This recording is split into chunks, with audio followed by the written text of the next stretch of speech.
सभी विश्वासी भाई बहनों को एक और बार मैं स्वागत करना चाहता हूँ, वंदन देना चाहता हूँ। നമ്മൾ ദാനിയേലും വെളിപ്പാട് പുസ്തകവും കൂടെ ചേർന്നുള്ള പഠനത്തിലാണ്. हम लोग दानियल का किताब और प्रकाशित वाक्य दोनों साथ में मनन कर रहे, पढ़ाई कर रहे हैं। കഴിഞ്ഞ കഴിഞ്ഞ കഴിഞ്ഞ ആഴ്ചയിൽ നമ്മൾ അതിൻ്റെ ആ ഇൻട്രഡക്ഷൻ പാർട്ട് ചിന്തിക്കുവാനിടയായി. पिछले हफ्ते हमने इंट्रोडक्शन पार्ट को देखा। അപ്പം ഇന്ന് അതിന് ഞാനൊരു ചെറിയൊരു റീക്യാപ്പ് തന്നതിന് ശേഷം നമ്മൾ ആ മെയിൻ പാർട്ടിലേക്ക് പോകുവാനായിട്ട് ഞാൻ ആഗ്രഹിക്കുകയാണ്. शुरुआत में एक रिकैप करेंगे, फिर हम मेन सब्जेक्ट की ओर बढ़ेंगे। ഇത് book of Daniel and revelation ഒരുപാട് ക്ലാസ്സുകൾ ദേവദാസന്മാർ എടുത്തിട്ടുണ്ട്. ദേവദാസന്മാർക്കൊക്കെ ഒത്തിരി പരിചയമുള്ള സബ്ജക്റ്റാണ്. परमेश्वर के दास लोग ने कई बार इस पुस्तक से सिखाया, उनको ये दोनों पुस्तक से काफी परिचित है।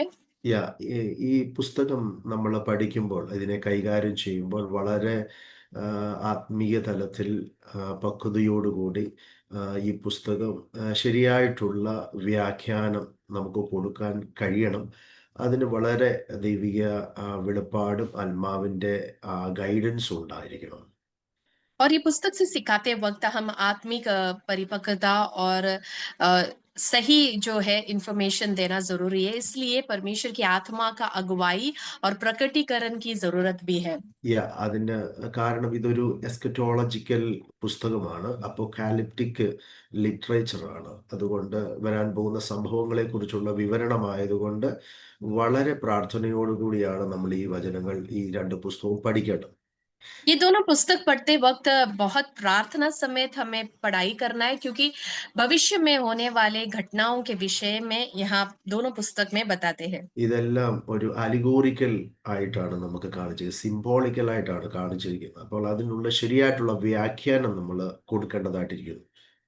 क्योंकि ये सिंबॉलिक रीति से बताया, उसका व्याख्यान രൂപകാത്മക हमें आत्मा में हमें इन गहरी बातों को समझना है। रूपकात्मक तौर पर और रूपकात्मक तरीका से बताया गया है. तो വളരെ പ്രാർത്ഥനയോടുകൂടി അതിനെ വ്യാഖ്യാനിക്കുവാൻ നമുക്ക് കഴിയണം. प्रार्थना समेत इसे व्याख्यान करना हमें बहुत जरूरी है। നമ്മൾ കഴിഞ്ഞ ആഴ്ചയിൽ ചിന്തിച്ചത് പ്രവചനങ്ങൾ രണ്ട് ഭാഗങ്ങളായിട്ട് നമുക്ക് കാണാൻ കഴിയുന്നുണ്ട്. भविष्य वक्ताएं അതിന്റെ जो है, या കാലയളവ് भविष्यवाणियों का जो काल है, दो भाग में जो है डिवाइड किया है। പറയപ്പെട്ട അല്ലെങ്കിൽ പ്രസംഗിക്കപ്പെട്ട ഭവിഷ്യവാണിയുണ്ട്, അല്ലെങ്കിൽ പ്രവചനങ്ങളുണ്ട്, എഴുതപ്പെട്ട പ്രവചനങ്ങളുണ്ട്. बोला हुआ भविष्यवाणी और लिखित भविष्यवाणी भी है। രണ്ട് തലത്തിലുള്ള പ്രവാചകന്മാരുണ്ടായിരുന്നു പഴയ നിയമത്തില്, സ്പീക്കിംഗ് പ്രോഫറ്റ്സും അപ്പോൾ തന്നെ റൈറ്റിംഗ് പ്രോഫറ്റ്സും. दो तरह के भविष्य वक्ताएं पुराने नियम में थे, मौखिक जो नबी और दूसरा लिखित नबी। കിട്ടിയ പ്രവചനങ്ങൾ പ്രവചിക്കുക മാത്രം ചെയ്ത ആ പ്രവാചകന്മാർ പ്രീ കാനോനിക്കൽ പ്രോഫറ്റ്സ് എന്നാണ് അറിയപ്പെടുന്നത്. और मिला हुआ वाणी, मुंह से बोला हुआ भविष्य वक्ताओं को स्पीकिंग प्रॉफिट, मौखिक प्रॉफिट, प्री कैनोनिकल प्रॉफिट्स करके कहा जाता है। എന്നാൽ ഓബദ്യാവിന്റെ സമയം മുതൽ പ്രവാചകന്മാരുടെ വെളിപ്പാടുകൾ അവർ പുസ്തകങ്ങളിൽ എഴുതാൻ തുടങ്ങി. അതിന് കാനോനിക്കൽ പ്രോഫറ്റ്സ് അല്ല റൈറ്റിംഗ് പ്രോഫറ്റ്സ് എന്നുള്ള ഒരു ഇതിലേക്ക് വരികയാണ്. और फिर हम देखते हैं कि ओबदिया नबी के काल से भविष्यवाणियां जो है रिकॉर्ड करके लिखा गया है, और इसलिए लिखित भविष्यवाणियां ऐसे कहा जाता है। അപ്പോൾ എഴുതപ്പെട്ട പ്രവാചകന്മാരായി നമ്മുടെ ബൈബിളിന്റെ അകത്ത് ഒരു 17 പുസ്തകങ്ങളിൽ 16 പ്രവാചകന്മാരുണ്ട്. और लिखा गया भविष्यवाणियों में 17 पुस्तक में 16 भविष्यवक्ताएं हैं। അതിനെ വലിയ പ്രവാചകന്മാരായി ചെറിയ പ്രവാചകന്മാരായി നമ്മൾ അതിനെ ഡിവൈഡ് ചെയ്തിട്ടുണ്ട്. और उसे हम और दो भाग करते, बड़े नबी और छोटे नबी। Major prophets and minor prophets. അപ്പം ഈ ഈ നമ്മുടെ പുസ്തകം നമ്മൾ പഠിക്കാൻ പോകുന്ന ദാനിയേൽ ആ പ്രവചനം അത് വലിയ നബികളുടെ അല്ലെങ്കിൽ വലിയ പ്രവാചകന്റെ ഗണത്തിൽ വരികയാണ്. हम जो मनन कर रहे हैं दानियल का पुस्तक और प्रकाशित वाक्य, दानियल का पुस्तक खास करके जो है बड़े भविष्यवक्ताओं के भाग में आता है। ഓക്കെ. എന്നാൽ പുതിയ നിയമത്തിൽ ഒരൊറ്റ പ്രവാചക പുസ്തകമേ ഉള്ളൂ. അത് വെളിപ്പാട് പുസ്തകമാണ്. नए नियम में एक ही भविष्यवक्ता का पुस्तक है, वो प्रकाशित वाक्य है। യാ അപ്പം ഈ ബൈബിളിൻ്റെ അകത്തെ അനേക പുസ്തകങ്ങൾ ഇരട്ട പുസ്തകങ്ങളായിട്ട് നമ്മൾക്ക് കാണാൻ പറ്റും. ആ ഇരട്ട പുസ്തകങ്ങൾ രണ്ടും കൂടെ ചേർത്താണ് ആ പുസ്തകങ്ങളെ പഠിക്കേണ്ടത്. അങ്ങനെ പഠിച്ചാലേ ആ പുസ്തകത്തിലെ ആ, എഴുതപ്പെട്ട വിഷയങ്ങളെ നമുക്ക് മനസ്സിലാക്കാൻ പറ്റത്തുള്ളൂ. पवित्र शास्त्र में हम जुड़वा किताब करके जाने वाले बहुत सारे पुस्तक है। इसका യാ मतलब ये है कि वो पुस्तकों को एक साथ अगर हम पढ़ेंगे तो ही उसकी गहरी बातों को हम समझ पाएंगे। അതുകൊണ്ടാണ് ബൈബിൾ കോളേജുകളിൽ ദാനിയേലും റെവലേഷനും റോമൻസും ഗലേഷ്യൻസും ഹിബ്രുവും ലെവറ്റിക്കസും സിനോപ്റ്റിക് ഗോസ്പൽ ഇതെല്ലാം ഒരുമിച്ച് പഠിപ്പിക്കുകയാണ്. इसी कारण जो आप स्क्रीन में देख रहे हैं दानियल का पुस्तक और प्रकाशित वाक्य, रोमियो का किताब, गलातियों का पत्री और इब्रानियों का किताब और लेविटिकस जो पुस्तक है और मत्ती, मार्क, സാമാന്യ लूका, ये सब സാമാന്യ जो है പത്രിക.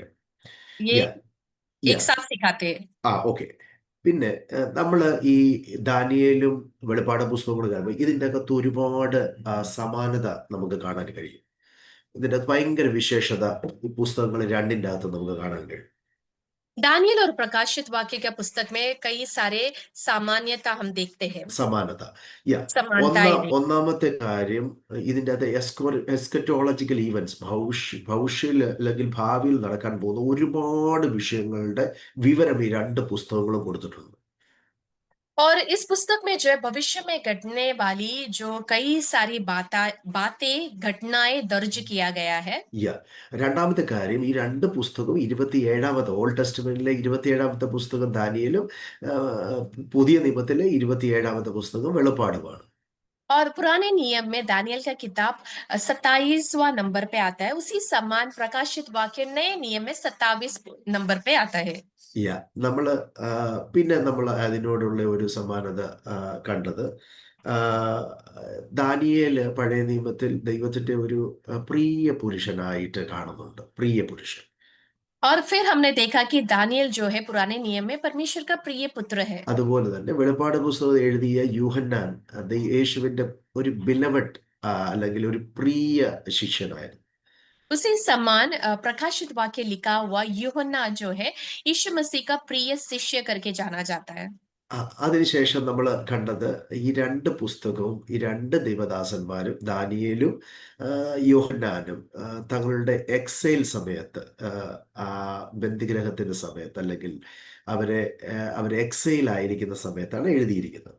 ये दोनों पुस्तक जो है तब लिखा गया जब ये दोनों पुस्तक लिखने वाले जो है एक्सेलिक या ബന്ധുവായി. फिर बद्दुआई में जब थे तब लिखा गया पुस्तक है। ദാനിയേല് ബാബിലോണിലായിരുന്നപ്പോൾ എഴുതി, യോഹന്നാൻ പത്മോസിലായിരുന്നപ്പോൾ എഴുതി. दानियल का किताब जो है बेबीलोन में जब था तब दानियल ने लिखा और यूहन्ना जो है पतमोस में प्रकाशित वाक्य लिखे। യാ പിന്നെ അതിനെപ്പറ്റി നമ്മൾ കുറെ കാര്യങ്ങൾ സംസാരിച്ചു. നമ്മൾ ദാനിയേൽ പ്രവചനത്തിലേക്ക് കടക്കുകയാണ്. അപ്പൊ ദാനിയേലിനെ പറ്റി ഒരു ചെറിയൊരു ഔട്ട്ലൈൻ അല്ലെങ്കിൽ ഒരു ഇൻട്രഡക്ഷൻ ഞാൻ നിങ്ങൾക്ക് കഴിഞ്ഞ ആഴ്ച തന്നായിരുന്നു. दानियल के विषय में मैंने छोटा सा इंट्रोडक्शन आपको पिछले हफ्ते दिया था। യാ. ദൈവം ന്യായാധിപൻ എന്നുള്ള വാക്കാണ് അതിന്റെ അർത്ഥം. ദാനിയേലിന്റെ ആ പേരിന്റെ അർത്ഥം. और दानियल नाम का अर्थ गॉड इज माय जज, परमेश्वर मेरा न्याय। ദാവൂദിന്റെ രാജാവായിരിക്കുന്ന ദാവൂദിന്റെ വംശാവലിയിൽ വരുന്ന ഒരു രാജകീയ കുടുംബത്തിൽ ജനിച്ച ഒരു വ്യക്തിയായിരുന്നു ദാനിയേൽ. और दाऊद राजा के वंशावली में आने वाला राजकीय जो वंश में कहलाने वाला या उत्पन्न हुआ है दानियल। 13ാമത്തെ വയസ്സിൽ നെബൂഖദ്നേസർ യെരൂശലേമിനെ ആക്രമിച്ച് ബന്ദികളായി ബാബിലോണിലോട്ട് കൊണ്ടുപോയപ്പോൾ 13ാമത്തെ വയസ്സിൽ ദാനിയേലും ബാബിലോണിൽ പോയി. പിന്നെ അവിടെ അവിടെ അവിടെ ആയിരിക്കുന്ന ദാനിയേലും തൻ്റെ 17ാമത്തെ വയസ്സിൽ പ്രവചന ശുശ്രൂഷയിലേക്ക് വരുന്നു. നെബൂഖദ്നേസറിന്റെ രാജമകളിൽ തൻ്റെ അഡ്വൈസറായി താൻ നിയമിക്കപ്പെടുന്നു. 17ാമത്തെ വയസ്സിൽ മഹാരാജാവ് നെബൂഖദ്നേസർ ദാനിയേലിന്റെ മുന്നിൽ സാഷ്ടാംഗം വീണ് നമസ്കരിക്കുന്ന ആത്മതലത്തിലേക്ക് ദാനിയേൽ ഉയരുന്നതായിട്ടും നമ്മൾ കഴിഞ്ഞ ദിവസം കണ്ടു. हमने पिछले दिनों में ये देखा कि नेबुकदनेस्सर राजा जो बेबीलोन का राजा है, दानिएल और उसके साथियों को, इसराइलियों को जो है बंदी गृह में बदुआई में ले गए। वहां पर जब दानियल को ले गए, वो केवल 13 वर्ष का तरुण था और 17 वर्ष में जो है भविष्यवाणी की सेवकाई में उसे परमेश्वर ने खड़ा किया। राजाओं के लिए वो एक सलाहकार बना। और हम देखते कि 17 वर्ष में नेबुकदनेस्सर राजा को अपने घुटनों में लाकर जो है परमेश्वर जीवित खुदाई करके प्रूफ किया व्यक्ति है दानियल। ആമേൻ. ആ, 3 രാജ്യങ്ങൾ, സാമ്രാജ്യങ്ങളുടെ സമയത്ത് ഈ ദാനിയേല് പ്രവചിക്കുവാനിടയായി. ആ 3 ബാബിലോണിയ, മിഡോ ആൻഡ് പേർഷ്യൻ, ഈ കിങ്ഡങ്ങളിലാണ് ദാനിയേലിന്റെ ശുശ്രൂഷ ഉണ്ടായിരുന്നത്. ആ കിങ്ഡങ്ങളിൽ അല്ലെങ്കിൽ ആ സാമ്രാജ്യങ്ങളിലെ 12 രാജാക്കന്മാരുടെ അഡ്വൈസർ ആയിരിക്കുവാനുള്ള ഭാഗ്യം ദാനിയേലിനുണ്ടായി. 90 വയസ്സ് വരെ ശുശ്രൂഷ കാലയളവിൽ ദാനിയേൽ ആയിരുന്നതിനെ കുറിച്ച് ചരിത്രം പറയുന്നു. और हम देखते हैं कि दानियल जो है 3 साम्राज्य में उसकी सेवकाई किया, बेबीलोन और मीडियो पर्शिया साम्राज्य में। और ये साम्राज्य में करीब 12 राजाओं का सलाहकार बनने के लिए परमेश्वर ने उसे अवसर दिया। और 17 उम्र से लेके 90 उम्र तक उसने बेबीलोन में सेवकाई की। യാ, ദാനിയേലിന്റെ പുസ്തകം 2 ഭാഷകളിലാണ് എഴുതപ്പെട്ടിരിക്കുന്നത്. 2 ഭാഷകളിൽ. दानियल का किताब 2 भाषाओं में लिखा गया है। ഒന്ന് അരാമി ഭാഷയിലും രണ്ടാമത് എബ്രായ ഭാഷയിലും. पहला अरामी, दूसरा इब्रू भाषा। അത് ബാബിലോണിലെ ഭാഷ ആരാമ്യ ഭാഷ ആയതുകൊണ്ട് അതിൻ്റെ ആദ്യത്തെ ഭാഗങ്ങൾ ആ, ആ, ആരാമിലും, പിന്നെ രണ്ടാമത്തെ ഭാഗം എബ്രായ ഭാഷയിലും എഴുതും. बेबीलोन का जो भाषा जो अरामी होने के नाते शुरुआत का जो है हर एक बात अरामी भाषा में, उसके पश्चात हिब्रू भाषाओं में लिखा ഓക്കെ. गया था। പിന്നെ ആദ്യത്തെ ഭാഗം ചരിത്രപരമായിട്ടുള്ള കാര്യങ്ങളെയാണ് പറയുന്നത്. രണ്ടാമത് പ്രവചന വിഷയങ്ങളാണ് ദാനിയേൽ സംസാരിക്കുന്നത്. शुरुआत में Yes. दानियल जो है इतिहास के विषय में बात करता है, उसके पश्चात भविष्यवाणियां है। നമ്മൾ അതെല്ലാം കണ്ടു. അത് പ്രത്യേകിച്ച് ഞാൻ പറഞ്ഞതുപോലെ യഹൂദന്മാർ പ്രത്യേകിച്ച് ദാനിയേലിനെ ഒരു പ്രവാചകനായി കാണുന്നില്ല. അവര് ദാനിയേലിനെ ഒരു ഹിസ്റ്റോറിക്കൽ വ്യക്തിയായിട്ടാണ്. അവരുടെ തനാക്കിൽ പോലും ദാനിയേലിനെ കെത്തുവീം എന്നുള്ള ആ ഭാഗത്തിലാണ് ചേർത്തിരിക്കുന്നത്. और यहूदी लोग जो है दानियल को भविष्यवक्ता करके नहीं मानते, कि हिस्टोरिकल व्यक्ति करके ही देखते हैं। और उसी समान उन्होंने तनाक, उनका जो पवित्र शास्त्र में भी वैसे ही प्रस्तुत किया है। ഓക്കെ. ഇനി ദാനിയേലിനെ നമ്മൾ എളുപ്പം അങ്ങ് പോകാം. ഈ ദാനിയേലിന്റെ പുസ്തകത്തിന്റെ അകത്ത് യേശുവിനെ കുറിച്ചുള്ള പ്രവചനങ്ങൾ ഒരുപാടുണ്ട്. दानियल की किताब में मसीह के विषय में कई सारे भविष्य प्रकटीकरण है। നമ്മൾ കഴിഞ്ഞ ആഴ്ച അത് പറഞ്ഞു. കൈതൊടാതെ ആ വലിയ ബിംബത്തെ വന്ന് ഇടിച്ച് ആ ബിംബത്തെ പൂർണ്ണമായി കാറ്റിൽ പറപ്പിച്ച് ആ ഭൂമിയിലേക്ക് വീണ ആ പാറക്കഷണം വലിയൊരു പർവ്വതമായി ശിലയായി മാറുന്നത് യേശുവിൻ്റെ രാജ്യം ഈ ഭൂമിയിൽ സ്ഥാപിക്കുന്നതിൻ്റെ വെളിപ്പാട് ആ 2-ാം അധ്യായത്തിൽ നമ്മൾ കാണുന്നുണ്ട്. पिछले हफ्ते हमने देखा कि एक पत्थर जो किसी के बिना खोदे आप ही उड़कर मूर्ति के पाँव में लगकर वो लोहे और मिट्टी को क्या चूर चूर कर देता है। और वो पत्थर का मूर्त जो है एक बड़ा पहाड़ बनकर सारी पृथ्वी में फैल जाता है। वो यीशु मसीह का राज्य के विषय में एक बड़ा प्रकटीकरण है जो दानियल को प्रभु ने दिया। യാ, നമ്മൾ പിന്നെ കാണുന്നത് അതിൻ്റെ 7-ാമത്തെ അധ്യായത്തിൽ വയോധികനായവൻ, ഏൻഷ്യൻസ് ഓഫ് ഡേയ്സ്, യേശു उसके ക്രിസ്തു. पश्चात उसके पश्चात हम 7वें अध्याय में देखते हैं प्राचीन पुरुष। ഒരു പുരുഷൻ, ഒരു വയോധികനായവനെ കാണും. യേശുവിൻ്റെ ആ ദൈവം ഈ ഭൂമിയെ മുഴുവൻ അല്ലെങ്കിൽ റൂൾ ചെയ്യുകയും ന്യായാധിപനായിരിക്കുന്ന ഒരു ദർശനമാണത് യേശു ക്രിസ്തുവിൻ്റെ. यीशु मसीह सारी पृथ्वी में एक न्यायाधीश बना हुआ प्रकटीकरण, एक एक न्यायी बनकर या प्राचीन पुरुष बनकर जो प्रकटीकरण दानियल को या परमेश्वर ने 7वां अध्याय के യോ 17 सॉरी 14 वचन में परमेश्वर ने प्रकट किया। ഓക്കെ, 9-ാം അധ്യായത്തിന്റെ അത് ഛേദിക്കപ്പെട്ട അഭിഷക്തൻ യേശുവിന്റെ ക്രൂശീകരണത്തെ കുറിച്ചുള്ള വെളിപ്പാട് ദാനിയേൽ തരുന്നുണ്ട്. और 9वें अध्याय में जो है वध हुआ मेमना का प्रकटीकरण परमेश्वर ने दानियल को दिया।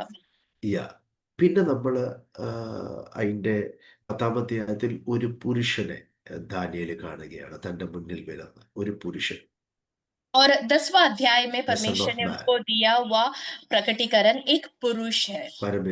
മനുഷ്യക്ക് പുത്രക്കനായ യാ ഏക് ദൈവപുത്രൻ മനുഷ്യപുത്രനായ ഒരുവനെ കാണും. मनुष्य पुत्र के समान एक पुरुष को देखा करके പിന്നെ वो നമ്മള് मसीह का പിന്നെ बारे में। നമ്മള് പിന്നെ നമ്മൾ കണ്ടത് ഓരോ ചാപ്റ്ററിൻ്റെ അകത്തുനിന്ന് എന്തൊക്കെയാണ് ആ ചാപ്റ്ററിൽ നടന്ന വിഷയങ്ങളാണ്. അത് ഞാൻ ജസ്റ്റ് ഒന്ന് പറഞ്ഞിട്ട് ഇതിൻ്റെ അകത്തെ മെയിൻ ആയിട്ടുള്ള സബ്ജക്റ്റ് മാത്രം നമ്മൾ ചിന്തിക്കും. ചില ചാപ്റ്റേഴ്സുകളൊന്നും നമ്മൾ പഠിക്കത്തില്ല, ബിക്കോസ് നമ്മൾ എല്ലാ ദിവസവും കേൾക്കുന്നത് കൊണ്ട് 1-ാമത്തെ അധ്യായം ഒന്നും നമ്മൾ തുറന്നില്ല.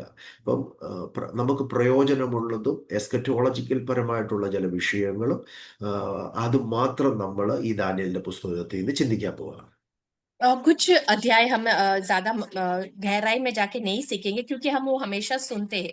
भविष्य से जुड़े हुए घटनाओं के विषय के बारे में ही हम पढ़ाई करेंगे। യാ ഫസ്റ്റ് ഓരോ ചാപ്റ്ററിൻ്റെ അകത്തും നമ്മൾ നോക്കിയപ്പോൾ 1-ാം അധ്യായത്തിൽ ദാനിയേലും തൻ്റെ കൂട്ടുകാരും തൻ്റെ ഫ്രണ്ട്സിൻ്റെയും രാജ ആ മകളിൽ ശുശ്രൂഷിക്കാനായിട്ട് വിളിക്കുന്നതും അവരുടെ പവിത്രീകരണവും അവർ ദൈവസന്നിധിയിൽ എടുക്കുന്ന തീരുമാനവും ദൈവം അവരിൽ കൂടെ ചെയ്യിക്കുന്ന अद्भुत പ്രവൃത്തിയെക്കുറിച്ചുള്ള ഒരു വിവരണമാണ്. पहला अध्याय में जो विवरण किया है दानियल और उसके मित्र को कैसे राजा के महल में सेवा करने के लिए नियुक्त किया और राजा के भोजन और दाख मधु लेकर वो अपने आप को दूषित नहीं करेंगे करके जो उन्होंने ठान लिया उस विषय में विवरण दिया गया है। 2-ാമത്തെ അധ്യായത്തിൽ നമ്മൾ കണ്ടത് നബൂഖദ്നേസറിന്റെ ആദ്യത്തെ ഒരു സ്വപ്നമാണ്. വലിയൊരു ബിംബം കാണുന്നു, അതിനെ പറ്റിയുള്ള വിവരണമാണ് 2-ാം അധ്യായം. दूसरा अध्याय में नेबुकदनेस्सर राजा का सबसे पहला स्वप्न है जहां पर वो एक बड़ा मूर्त को देखता है। 3-ാം അധ്യായത്തിനകത്ത് ഈ നെബൂഖദ്നേസർ ഉണ്ടാക്കിയ ഒരു ഗോൾഡൻ ഇമേജ് ആണ്. അതിന്റെ മുന്നിൽ എല്ലാവരും വീണ് നമസ്കരിക്കണമെന്ന് പറയുന്നു. പക്ഷേ ശദ്രക് മേശക് അബേദ്നെഗോ ആ സ്നേഹിതർ ദാനിയേലിന്റെ സ്നേഹിതര് നമസ്കരിക്കാത്തതുകൊണ്ട് അവരെ ഫയറി ഫർണസിൽ അഗ്നികുണ്ഡത്തിലേക്ക് വലിച്ചെറിയുന്ന ആ കഥയാണ്. तीसरा अध्याय में नेबुकदनेस्सर राजा ने सोने का एक मूर्त बनवाकर ये आज्ञा दिया कि सभी लोग उसको दंडवत करके आराधना करना है। तब दानियल और उसके मित्र जो है ठान लेते कि वो उसकी आराधना नहीं करेंगे, झुकेंगे नहीं, और इस कारण उन्हें जो है धधकते जो भट्टी में डाल दिया गया। उसका 4-ാം विवरण അധ്യായ तीसरा अध्याय में। 4-ാം അധ്യായത്തിൽ നെബൂഖദ്നേസറിന്റെ 2-ാമത്തെ സ്വപ്നമാണ്. വലിയൊരു വൃക്ഷം കാണുന്നു, താൻ ജീവിതത്തോടുള്ള ബന്ധത്തിലെ വലിയൊരു ദർശനമാണ് നമ്മളവിടെ കാണുന്നത്. और യേശു चौथा अध्याय में नेबुकदनेस्सर राजा का दूसरा स्वप्न है जहां पर वो एक बड़ा वृक्ष अपने जीवन से जुड़े कुछ दर्शन देखता है। നമ്മൾ അതൊക്കെ വ്യാഖ്യാനിക്കും അടുത്ത ദിവസങ്ങളിൽ. ഓക്കെ, പിന്നെ അത് ആ ഒരു ദർശനത്തിൻ്റെ അകത്ത് നെബൂഖദ്നേസറിന്റെ പതനമാണ് നമ്മൾ കാണുന്നത്. അഹങ്കാരത്തിൽ ദൈവം തന്നെ പണിഷ്മെന്റ് ന്യായം വിധിക്കുന്ന ചരിത്രം ആ 4-ാം അധ്യായത്തിൽ നമ്മൾ കാണുകയാണ്. चौथे अध्याय में हम आने वाले दिनों में मनन करेंगे, पढ़ाई करेंगे कि कैसे घमंड किया हुआ नेबुकदनेस्सर राजा को परमेश्वर न्याय करता है। അതുകൊണ്ട് ഒരിക്കലും അഹങ്കാരം പാടില്ല എന്നുള്ള ഒരു ലെസണാണ് ആ അധ്യായത്തിൽ കൂടെ, അല്ലെങ്കിൽ നെബൂഖദ്നേസറിന്റെ ജീവിതം കൊണ്ട് നമ്മെ ഇന്ന് ദൈവാത്മാവ് പഠിപ്പിക്കുന്നത്. आज से हमें परमेश्वर सिखाने वाला बात ये है कि हम कभी भी घमंड ना करें। ഞാൻ घमंड ഈ करने वालों को परमेश्वर न्याय करता ഈ है। ഈ അധ്യായത്തിന്റെ ഒരു ചെറിയൊരു വിവരണം മാത്രം പറയാം. നമ്മൾ ഈ അധ്യായവും കൂടുതലായിട്ട് സ്പർശിക്കുന്നില്ല, ഇത് എസ്കറ്റോളജി അല്ലാത്തതുകൊണ്ട്. ഇതിൻ്റെ അകത്തെ വിഷയം എന്ന് പറയുന്നത് പ്രൈഡാണ്, അഹങ്കാരമാണ്. हम ये जो अध्याय से ज्यादा पढ़ाई नहीं करेंगे क्योंकि ये इसमें भविष्य की घटनाओं के विषय में नहीं बल्कि नेबुकदनेस्सर राजा का घमंड के विषय में बताया गया है। യാ ആ, ഈ ഈ മലയാളത്തില് നമ്മള് തന്തപ്പാവം എന്ന് പറയുന്ന രണ്ട് പാവങ്ങളെ തന്തപ്പാവം എന്ന് പറയാറുണ്ട്. ഹലോ. ഫസ്റ്റ് അത് ഹിന്ദിയിൽ എന്താ പറയുന്നത്? ആ, ബാപ്പ് ബാപ്പ് ബാപ്പ് ബാപ്പ് തന്തപ്പാവം. पिता बाप का बाप या पिता, या पिता के पाप। पिता के पाप, पिता के पाप के विषय में चौथा अध्याय में बताया। नहीं नहीं नहीं नहीं नहीं, 14 अധ്യായം में नहीं है. മലയാളത്തില് പാപങ്ങളെ തന്തപ്പാപം എന്ന് പറയുന്ന രണ്ട് പാപമുണ്ട്. ओके, पाप को जो है पिता, दो दो, प्रकार के होते हैं, उसमें से एक ये, है पिता के पाप। पिता पाप दो प्रकार का है. दो पाप को पिता पाप कहते हैं. तो ഒന്നാമത്തെ ആ, തന്തപ്പാപമാണ് അഹങ്കാരം, നിഗളം. पिता का पाप जो है दो बातों को कहते हैं, उसमें से एक है घमंड। ആ, ഈ ഈ നിഗളം അല്ലെങ്കിൽ അഹങ്കാരം, അത് ഒന്നാമത്തെ തന്തഭാവമാണ്. घमंड जो है पहला पिता के पाप है। രണ്ടാമത് ആ, ലാലച, ദ ഗ്രീഡാണ്. दूसरा लालच है। യാ ഈ രണ്ട് അഹങ്കാരവും മോഹവും സകല പാപത്തിന്റെയും സോഴ്സാണ്. सारे पाप का सोता जो है घमंड और लालच है। ഇത് രണ്ടും ഒരു മനുഷ്യനിലുണ്ടെങ്കിൽ അവനിൽ സകല പാപങ്ങളും ഇരിക്കുന്നു എന്നാണ് നാം അറിയേണ്ടത്. यदि किसी मनुष्य पर ये दो पाप है, मतलब उसके जीवन में जो है सारे पाप है। ഈ തന്തപ്പാപം ഒരു മനുഷ്യനെ അവന്റെ ജീവിതത്തിൽ ഡൗൺഫോൾ ചെയ്യും, അവനെ നശിപ്പിച്ചു കളയും, നിത്യ നരകത്തിലേക്ക് നയിക്കുന്നതാണ്. पिता पाप जो है एक मनुष्य को जो है गिरा देता है और नरक की ओर ले चलता है। യാ അതിന്റെ ശക്തമായ ഉദാഹരണമാണ് നമ്മൾ നെബൂഖദ്നേസറിന്റെ ജീവിതം കൊണ്ട് പഠിക്കുന്നത്. उसका एक बड़ा उदाहरण नेबुकदनेस्सर का जीवन है। 4-ാം അധ്യായത്തിൽ താൻ ഉണ്ടാക്കിയ ബാബിലോണിയ ആ സാമ്രാജ്യത്തെ കണ്ട് അഹങ്കരിക്കുന്ന ഒരു നെബൂഖദ്നേസറിനെയാണ് നമ്മൾ അവിടെ കാണുന്നത്. चौथा अध्याय में नेबुकदनेस्सर ने बनाया हुआ बाबिलोन को देखकर वो बहुत घमंडी हो നാലിന്റെ जाता है। 4:30 നമ്മൾ വായിക്കുന്നത്, ഇത് ഞാൻ എൻ്റെ ധനമഹാത്മ്യത്താൽ എൻ്റെ പ്രതാപ മഹത്വത്തിനായിട്ട് രാജധാനിയായി പണിത മഹതിയാം ബാബിലോൺ അല്ലയോ എന്ന് രാജാവ് പറഞ്ഞു. नेबुकदनेस्सर 4 अध्याय के तीसरा वचन में ऐसा लिखा है कि वो इस समान कहता है, क्या ये बड़ा बेबीलोन नहीं है जिसे मैं ही ने अपने बल और सामर्थ्य से राजनिवास होने को और अपने प्रताप की बढ़ाई के लिए बसाया है। എടുത്തെടുത്ത് പറയുന്ന ഒരു ഒരു പദം കണ്ടോ, രണ്ട് പദം, ഞാൻ എൻ്റെ, ഐ മൈസെൽഫ്. वहां पर ध्यान देने वाला दो बातें बार बार जो उठ के आता है वो है मैं और मैंने।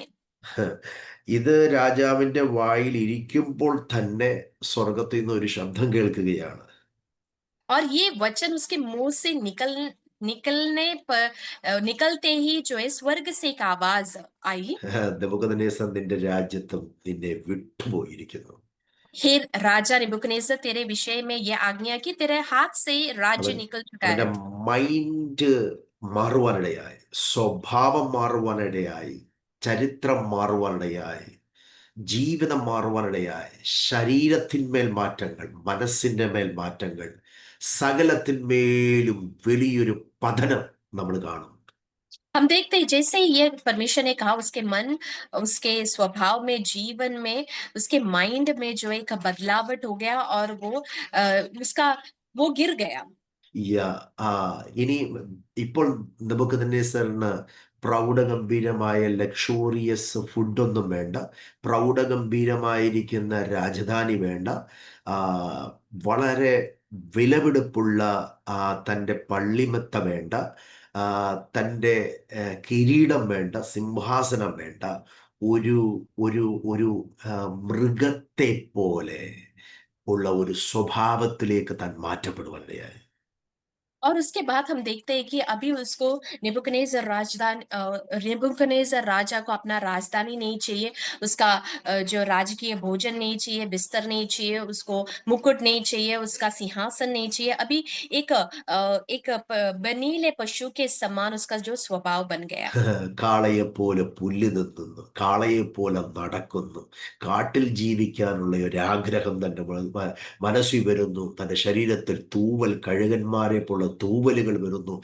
ടോട്ടലി തകർന്ന, ഉടഞ്ഞ നെബൂഖദ്നേസറിനെയാണ് ആ 4-ാം അധ്യായത്തിൽ നാം കാണുന്നത്. हम देखते हैं अभी जो चौथा अध्याय में जो नेबुकदनेस्सर है, उसके देह में उकाब के समान जो है परे है, और वो घास खाने को इच्छा करता है, जंगल में रहता है, उस समान बन गया है। ആ അവൻ കാളയെ പോലെ എന്തുവാ പുല്ല് തിന്നുന്ന അനുഭവത്തിലേക്ക് വന്നു. പിന്നെ തനിക്കൊരു ബോധം വരുന്നു. അതിന്റെ 34-ാമത്തെ വാക്യം കഴിയുമ്പോൾ, ആ കാലം കഴിഞ്ഞ ശേഷം നെബൂഖദ്നേസർ എന്ന ഞാൻ സ്വർഗത്തിലേക്ക് കണ്ണുയർത്തി. ഇവിടെ മാനസാന്തരം, അനുതാപം, നിഗളം മാറ്റി തന്നെ സമർപ്പിക്കുന്ന ഒരു നെബൂഖദ്നേസറിന് ദൈവകൃപയാൽ ലഭിച്ച രണ്ടാമത്തെ ഒരു ജീവിതത്തെയാണ് പിന്നെ നമ്മളെ കാണിക്കുന്നത്, നമ്മൾ फिर हम കാണുന്നത്. उसके 35 वचन में देखते हैं कि नेबुकदनेस्सर जो है पश्चाताप करता है, स्वर्ग की ओर देखता है, फिर परमेश्वर ने उसे जो दूसरा जीवन दिया है पश्चाताप करने के कारण, उस विषय में 35 वचन യാ में हम देखते ഈ हैं। ഈ അധ്യായം നമ്മളെ വളരെ ശക്തമായി പഠിപ്പിക്കുന്നത്, നമ്മുടെ പ്രതാപത്തിലോ സൗന്ദര്യത്തിലോ പണത്തിലോ അധികാരത്തിലോ ഒന്നിലും നാം ഉണ്ടാക്കുന്നതും മേടിക്കുന്നതും പ്രാപിക്കുന്നതും പ്രാപിച്ചതുമായ ഒരു കാര്യത്തിലും നമ്മിൽ നിഗളമുണ്ടാകരുത്, അതിന്മേലൊരു അഹങ്കാരം ഉണ്ടാകരുത് എന്ന് നബൂഖദ്നേസറിന്റെ ജീവിതം കൊണ്ട് ദൈവാത്മാവ് ഓരോരുത്തരെയും പഠിപ്പിക്കുകയാണ്.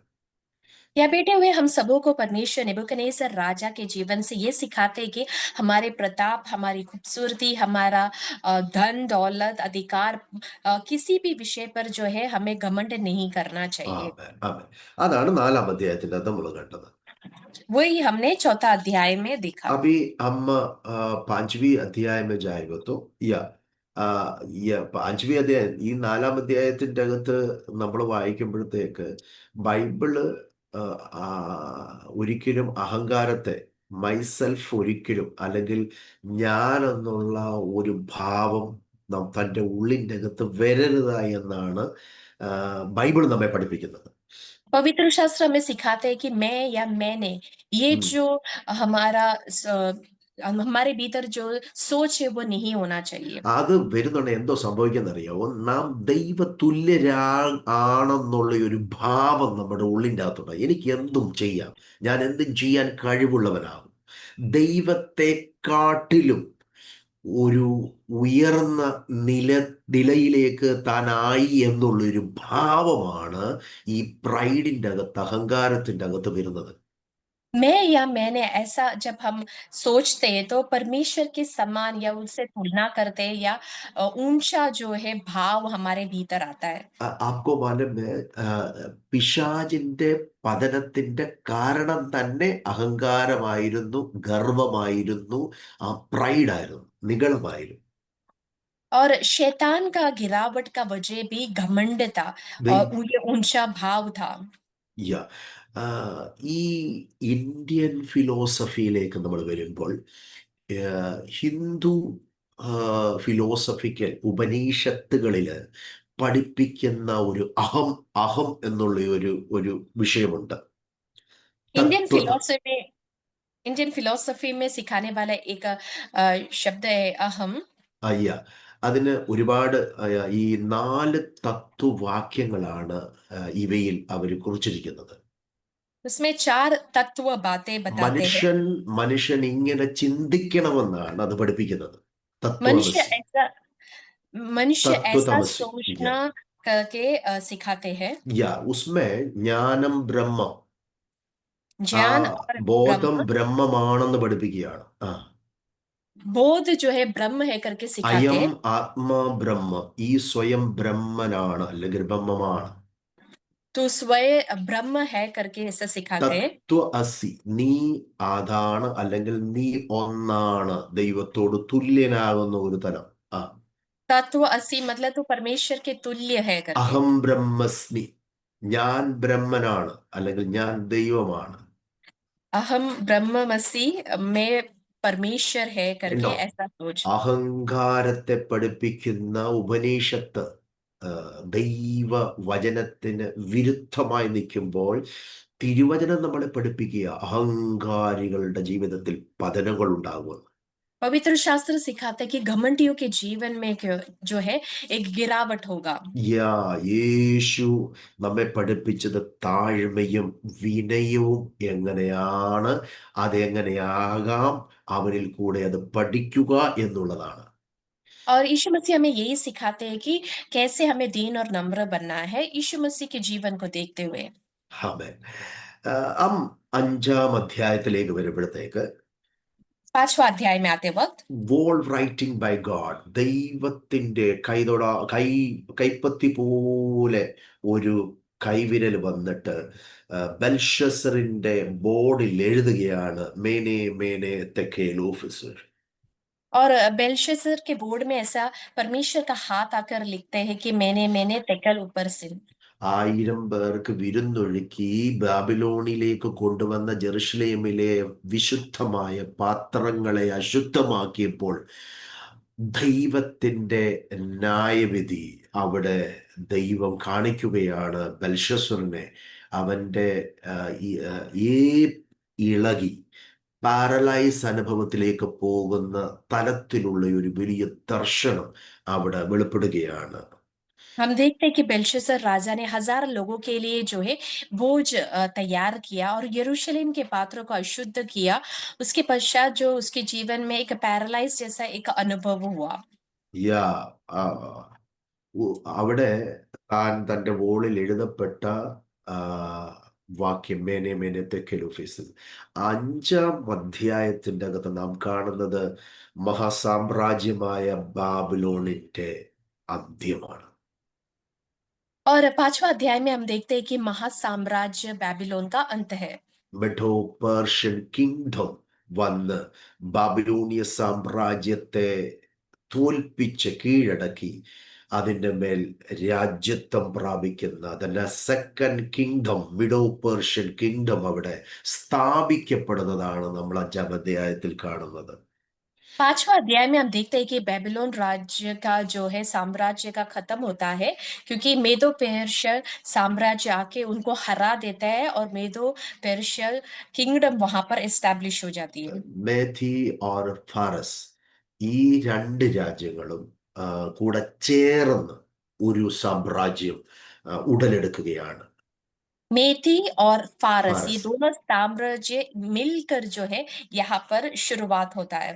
യാ, മേധി രാജ്യത്തിന്റെ രാജാവായ ദാരിയസും ദാര, और मेती साम्राज्य का राजा दारियस और ആ, दारा। യാ, ആ, പാർസി രാജാവായിരിക്കുന്ന കോരശും, फारसी राजा को कुसरू। കുസൂർ. യാ, ഇവര് രണ്ടുപേരും ചേർന്ന് ബാബിലോണി സാമ്രാജ്യത്തെ ആക്രമിച്ച് അവരെ ജയിച്ചൊരു സാമ്രാജ്യം ഉടലെടുക്കുന്നതാണ് നമ്മൾ ആ 5-ാം അധ്യായത്തിന്റെ അകത്ത് കാണുന്നത്, 6-ലും. छठवां वचन अध्याय में हम देखते हैं मेती का राजा दारियस और फारस का राजा खुसरो, ये लोग दोनों मिलकर बेबीलोन साम्राज्य को हराकर उनका साम्राज्य का शुरुआत वहां पर യാ, होता है। അവിടെ ഡെത്ത് ഓഫ് ബെൽഷസർ നമ്മൾ കാണുന്നു. Medo Persian take over the kingdom, ആ സാമ്രാജ്യത്തെ അധികാരത്തെ പിടിച്ചെടുക്കുന്നതായിട്ടാണ് നമ്മൾ കാണുന്നത്. और वहां पर हम देखते हैं बेलशस्सर राजा का अंत होता है और मेती और फारस ये दोनों साम्राज्य वहां पर राज्य करना शुरू करते हैं। യാ, ഈ 6-ാം അധ്യായത്തിന്റെ അകത്ത് ദാരിയോസ് രാജാവിൻ്റെ രണ്ട് പ്രഖ്യാപനം നമ്മൾ കാണുന്നുണ്ട്. छठवां अध्याय में दारियस राजा का दो ऐलान हम വിള देखते हैं। യാ യാ യാ ഒന്നാമത് ആ, താന് വിളംബരം ചെയ്യുന്നത്, ആ, തന്നെ ഒഴികെ വേറെ ആരെയും കുമ്പിടുകയോ നമസ്കരിക്കുകയോ വേറൊരു ദേവനോടും പ്രാർത്ഥിക്കുകയോ ചെയ്യാതിരിക്കുന്ന ഒരു വിളംബരം. पहला ये कि उनको छोड़ के दारा राजा को छोड़ के किसी और को सेवा नहीं करना है या झुकना नहीं है। ഒരു मासത്തോളം 30 ദിവസത്തോളം ആ ഒരു ഡിക്രീസ് പ്രാബല്യത്തിൽ വരികയാണ്. और 30 दिन तक वो जो ऐलान किया गया कि कोई भी उन्हें छोड़ किसी और के सामने झुकेगा नहीं। ആ ഇത് ഇന്നത്തെ വിശ്വാസികളോടുള്ള ബന്ധത്തിൽ വളരെ ശക്തമായിട്ടുള്ള ചലഞ്ചാണ് നമ്മുടെ മുന്നിലെ.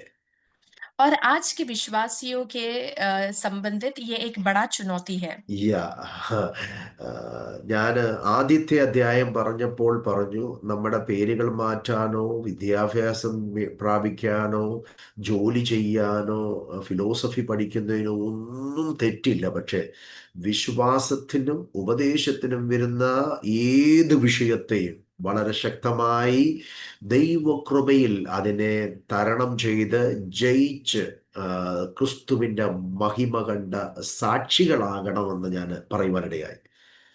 हमने पहला अध्याय में देखा है कि दूसरे जो कल्चर्स के विषय में जो वे पढ़ाई करते हैं उसमें कोई भी गलत नहीं, लेकिन विश्वास और उपदेश के विषय में जब आते हैं तो परमेश्वर की कृपा में जय पाकर हमें एक विटनेस बनना है। ദാരിയ രാജാവിൻ്റെ വിളംബരം പ്രഖ്യാപനത്തിൽ വേറെ ഒരു ദേവനോടും പ്രാർത്ഥിക്കരുത് എന്നുള്ള വിളംബരത്തിൽ ദാനിയേല് അതിനെ ശ്രദ്ധിക്കാതെ ഒറ്റ ദൈവമേ ഉള്ളൂ, ആകാശത്തെയും ഭൂമിയെ സൃഷ്ടിച്ച സർവശക്തനായ ദൈവം ഇസ്രായേലിന്റെ ദൈവത്തിന്റെ സന്നദ്ധിയിൽ താൻ പതിവ് പോലെ every day use to pray 3 times in a day. Okay, 3 പ്രാവശ്യം രാവിലെ ഉച്ചയ്ക്കും വൈകിട്ടും പ്രാർത്ഥിക്കുന്ന തൻ്റെ ആ പതിവ് പോലെ 10-ാം വാക്യത്തിൻ്റെ അകത്ത് യെരൂശലേമിൻ്റെ നേരെയുള്ള കിളിവാതികൾ തുറന്ന് ഇട്ടിട്ട് താൻ പതിവ് ദിവസവും ചെയ്യുന്നത് പോലെ മുട്ടുമടക്കി ദൈവസന്നിധിയിൽ പ്രാർത്ഥിക്കുന്ന ഒരു ആത്മമനുഷ്യനെയാണ് നമ്മൾ കാണുന്നത്. हम देखते हैं कि दारा राजा ने ये ऐलान किया कि कोई भी देवी देवताओं को उनको छोड़ कोई भी देवी देवताओं के सामने झुकना नहीं है, आराधना नहीं करना है। लेकिन दानियेल ये सुनने के बावजूद भी ये ठान लेता है कि वो परमेश्वर को छोड़ किसी और को आराधना नहीं करेंगे। 6वां अध्याय का 10वां वचन में ऐसा लिखा है कि दानियेल ये मालूम होने के बाद पत्र पर हस्ताक्षर किया गया है, ये जानने के बाद अपने घर में जाकर ऊपरी कोठरी की खिड़कियां यरूशलेम की ओर खुली रहती थी। अपनी रीति के अनुसार वो दिन में 3 बार सुबह, दोपहर और शाम को जो है परमेश्वर के सामने घुटने टेकर प्रार्थना और धन्यवाद करता रहा। Praise the Lord. എത്ര എത്ര പ്രതികൂലങ്ങൾ വന്നാലും എത്ര പീഡകൾ വന്നാലും ആത്മീക വിശ്വാസിയെ അകത്ത് ആത്മാവിൽ കത്തുന്ന ദൈവഭയവും വിശ്വാസമുള്ളവനെ അവൻ്റെ വിശ്വാസത്തിൽ നിന്ന് വ്യതിചലിപ്പിക്കുവാൻ ഒരു ശക്തിക്കും കഴിയുകയില്ല എന്ന് ആ ദാനിയേലിൻ്റെ ജീവിതം അല്ലെങ്കിൽ 6-ാം അധ്യായം നമ്മെ പഠിപ്പിക്കുകയാണ്. दानियल का जीवन या 6वां अध्याय से हम देखते हैं कि विश्वास अगर हमारे भीतर गहरा है, वो आग है, तो हमें कोई भी पीड़ा परमेश्वर से जो है अलग नहीं कर सकता है। ആമേൻ ആമേൻ ആമേൻ. വിശ്വാസത്തിൽ ആ, മുന്നേറുന്ന ഒരു ദൈവം ഇതിന് യഥാർത്ഥമായ സത്യ ദൈവം ആരെന്നും അവനെ ആരാധിക്കണമെന്നും പ്രാർത്ഥിക്കണമെന്നും അവൻ്റെ നാമത്തെ ഉയർത്തണമെന്നും അവൻ പറയുന്ന വചനപ്രകാരം ജീവിക്കണമെന്നും വിശുദ്ധിക്കും വേർപാടിനും വേണ്ടി വില കൊടുക്കേണ്ടി വരണം എന്നും തനിക്ക് ചെയ്യേണ്ടതായിട്ടുണ്ടെന്ന് ഈ ദാനിയേൽ നമ്മെ പഠിപ്പിച്ചു തരികയാണ്. दानियल हमें सिखा रहा है कि विश्वास में हम बढ़ते समय जीवित परमेश्वर है और उस परमेश्वर के लिए हमें आगे बढ़ना है और पवित्रताई के लिए कीमत चुकाना है, उनके जीवन से हमें सिखा रहे हैं। പല ഡിഗ്രീസിൽ ഈ ദാരിയാസ് ചെയ്ത കാര്യം എന്ന് പറഞ്ഞാൽ അങ്ങനെ ചെയ്യുന്നവരെ സിംഹങ്ങളുടെ കുഴിയിൽ അല്ലെങ്കിൽ ഗുഹയിലേക്ക് എറിയുമെന്നുള്ള കൽപ്പനയാണ്. पहला जो ऐलान किया था दारा राजा ने, उनको छोड़ किसी और को आराधना किया तो सिंह की गुफा में उन्हें डाल മാധവൻ दिया। മാധവൻ ആ ഈ പ്രാർത്ഥിച്ച ദാനിയേലിനെ നമ്മൾ കാണുന്നത് 6-ാം അധ്യായത്തിൽ ദാനിയേല് സിംഹക്കുഴിയിലേക്ക് വീഴുന്ന അവിടെ വെച്ച് ദൈവം തൻ്റെ ഭക്തനെ കാക്കുന്നു, സിംഹങ്ങളുടെ വായടയ്ക്കുന്നു. ദാര്യാവേശ് രാജാവ്, ജീവനുള്ള ദൈവം ആരെന്ന് തിരിച്ചറിയുവാൻ തക്കതായ നിലയിൽ ദാനിയേലിൻ്റെ ജീവിതം കൊണ്ട് ദൈവത്തിൻ്റെ മഹത്വം ആ പേർഷ്യൻ കിങ്ഡത്തിൽ കാണിക്കുകയാണ്. और हम പ്രൈസ് देखते हैं ഗാഡ്. कि छठवां अध्याय में राजा का जो ऐलान है उसके विपरीत जो है दानियल उसकी आराधना न करने के कारण जो है उसको सिंहों के मांद में डाला और वहां पर जो है परमेश्वर उतर आके उसे छुटकारा दिया, उसे बचाया और जीवित परमेश्वर है करके दारा राजा को साबित किया। पर्शियन साम्राज्य में जो है दानियल के जीवन से जो है वहां पर प्रकटीकरण हुआ। ആമേന്. ഇന്ന് രാത്രിയിൽ എന്നെ കേൾക്കുന്ന വിദ്യാർത്ഥികളോട് ദൈവദാസന്മാർ നമ്മൾ ഒരുമിച്ചറിയണം. ഈ നമ്മുടെ രാജ്യത്തിലെ ഒരു നിയമത്തിനും ഒരു കാനൂണിനും എത്ര കാനൂണുകൾ ദൈവസഭയ്ക്കും വിശ്വാസത്തിനും സുവിശേഷത്തിനും എതിരെ വന്നാലും സത്യമായി ദൈവത്തെ അറിയുന്ന ഭക്തൻ ബൈബിൾ പ്രകാരം തൻ്റെ ജീവിതം മുന്നോട്ട് നയിക്കുവാൻ ഇടയായാൽ ഈ ദേശത്തിൽ, ഈ ജനത്തിൻ്റെ മധ്യത്തിൽ, രാഷ്ട്രതലങ്ങളുടെ മധ്യത്തിൽ ദൈവം തൻ്റെ മഹത്വം ഭക്തന്മാരുടെ ജീവിതത്തിൽ കൂടെ വെളിപ്പെടുത്താൻ പോകുന്നുവെന്ന് ഞാൻ വിശ്വസിക്കുകയാണ്.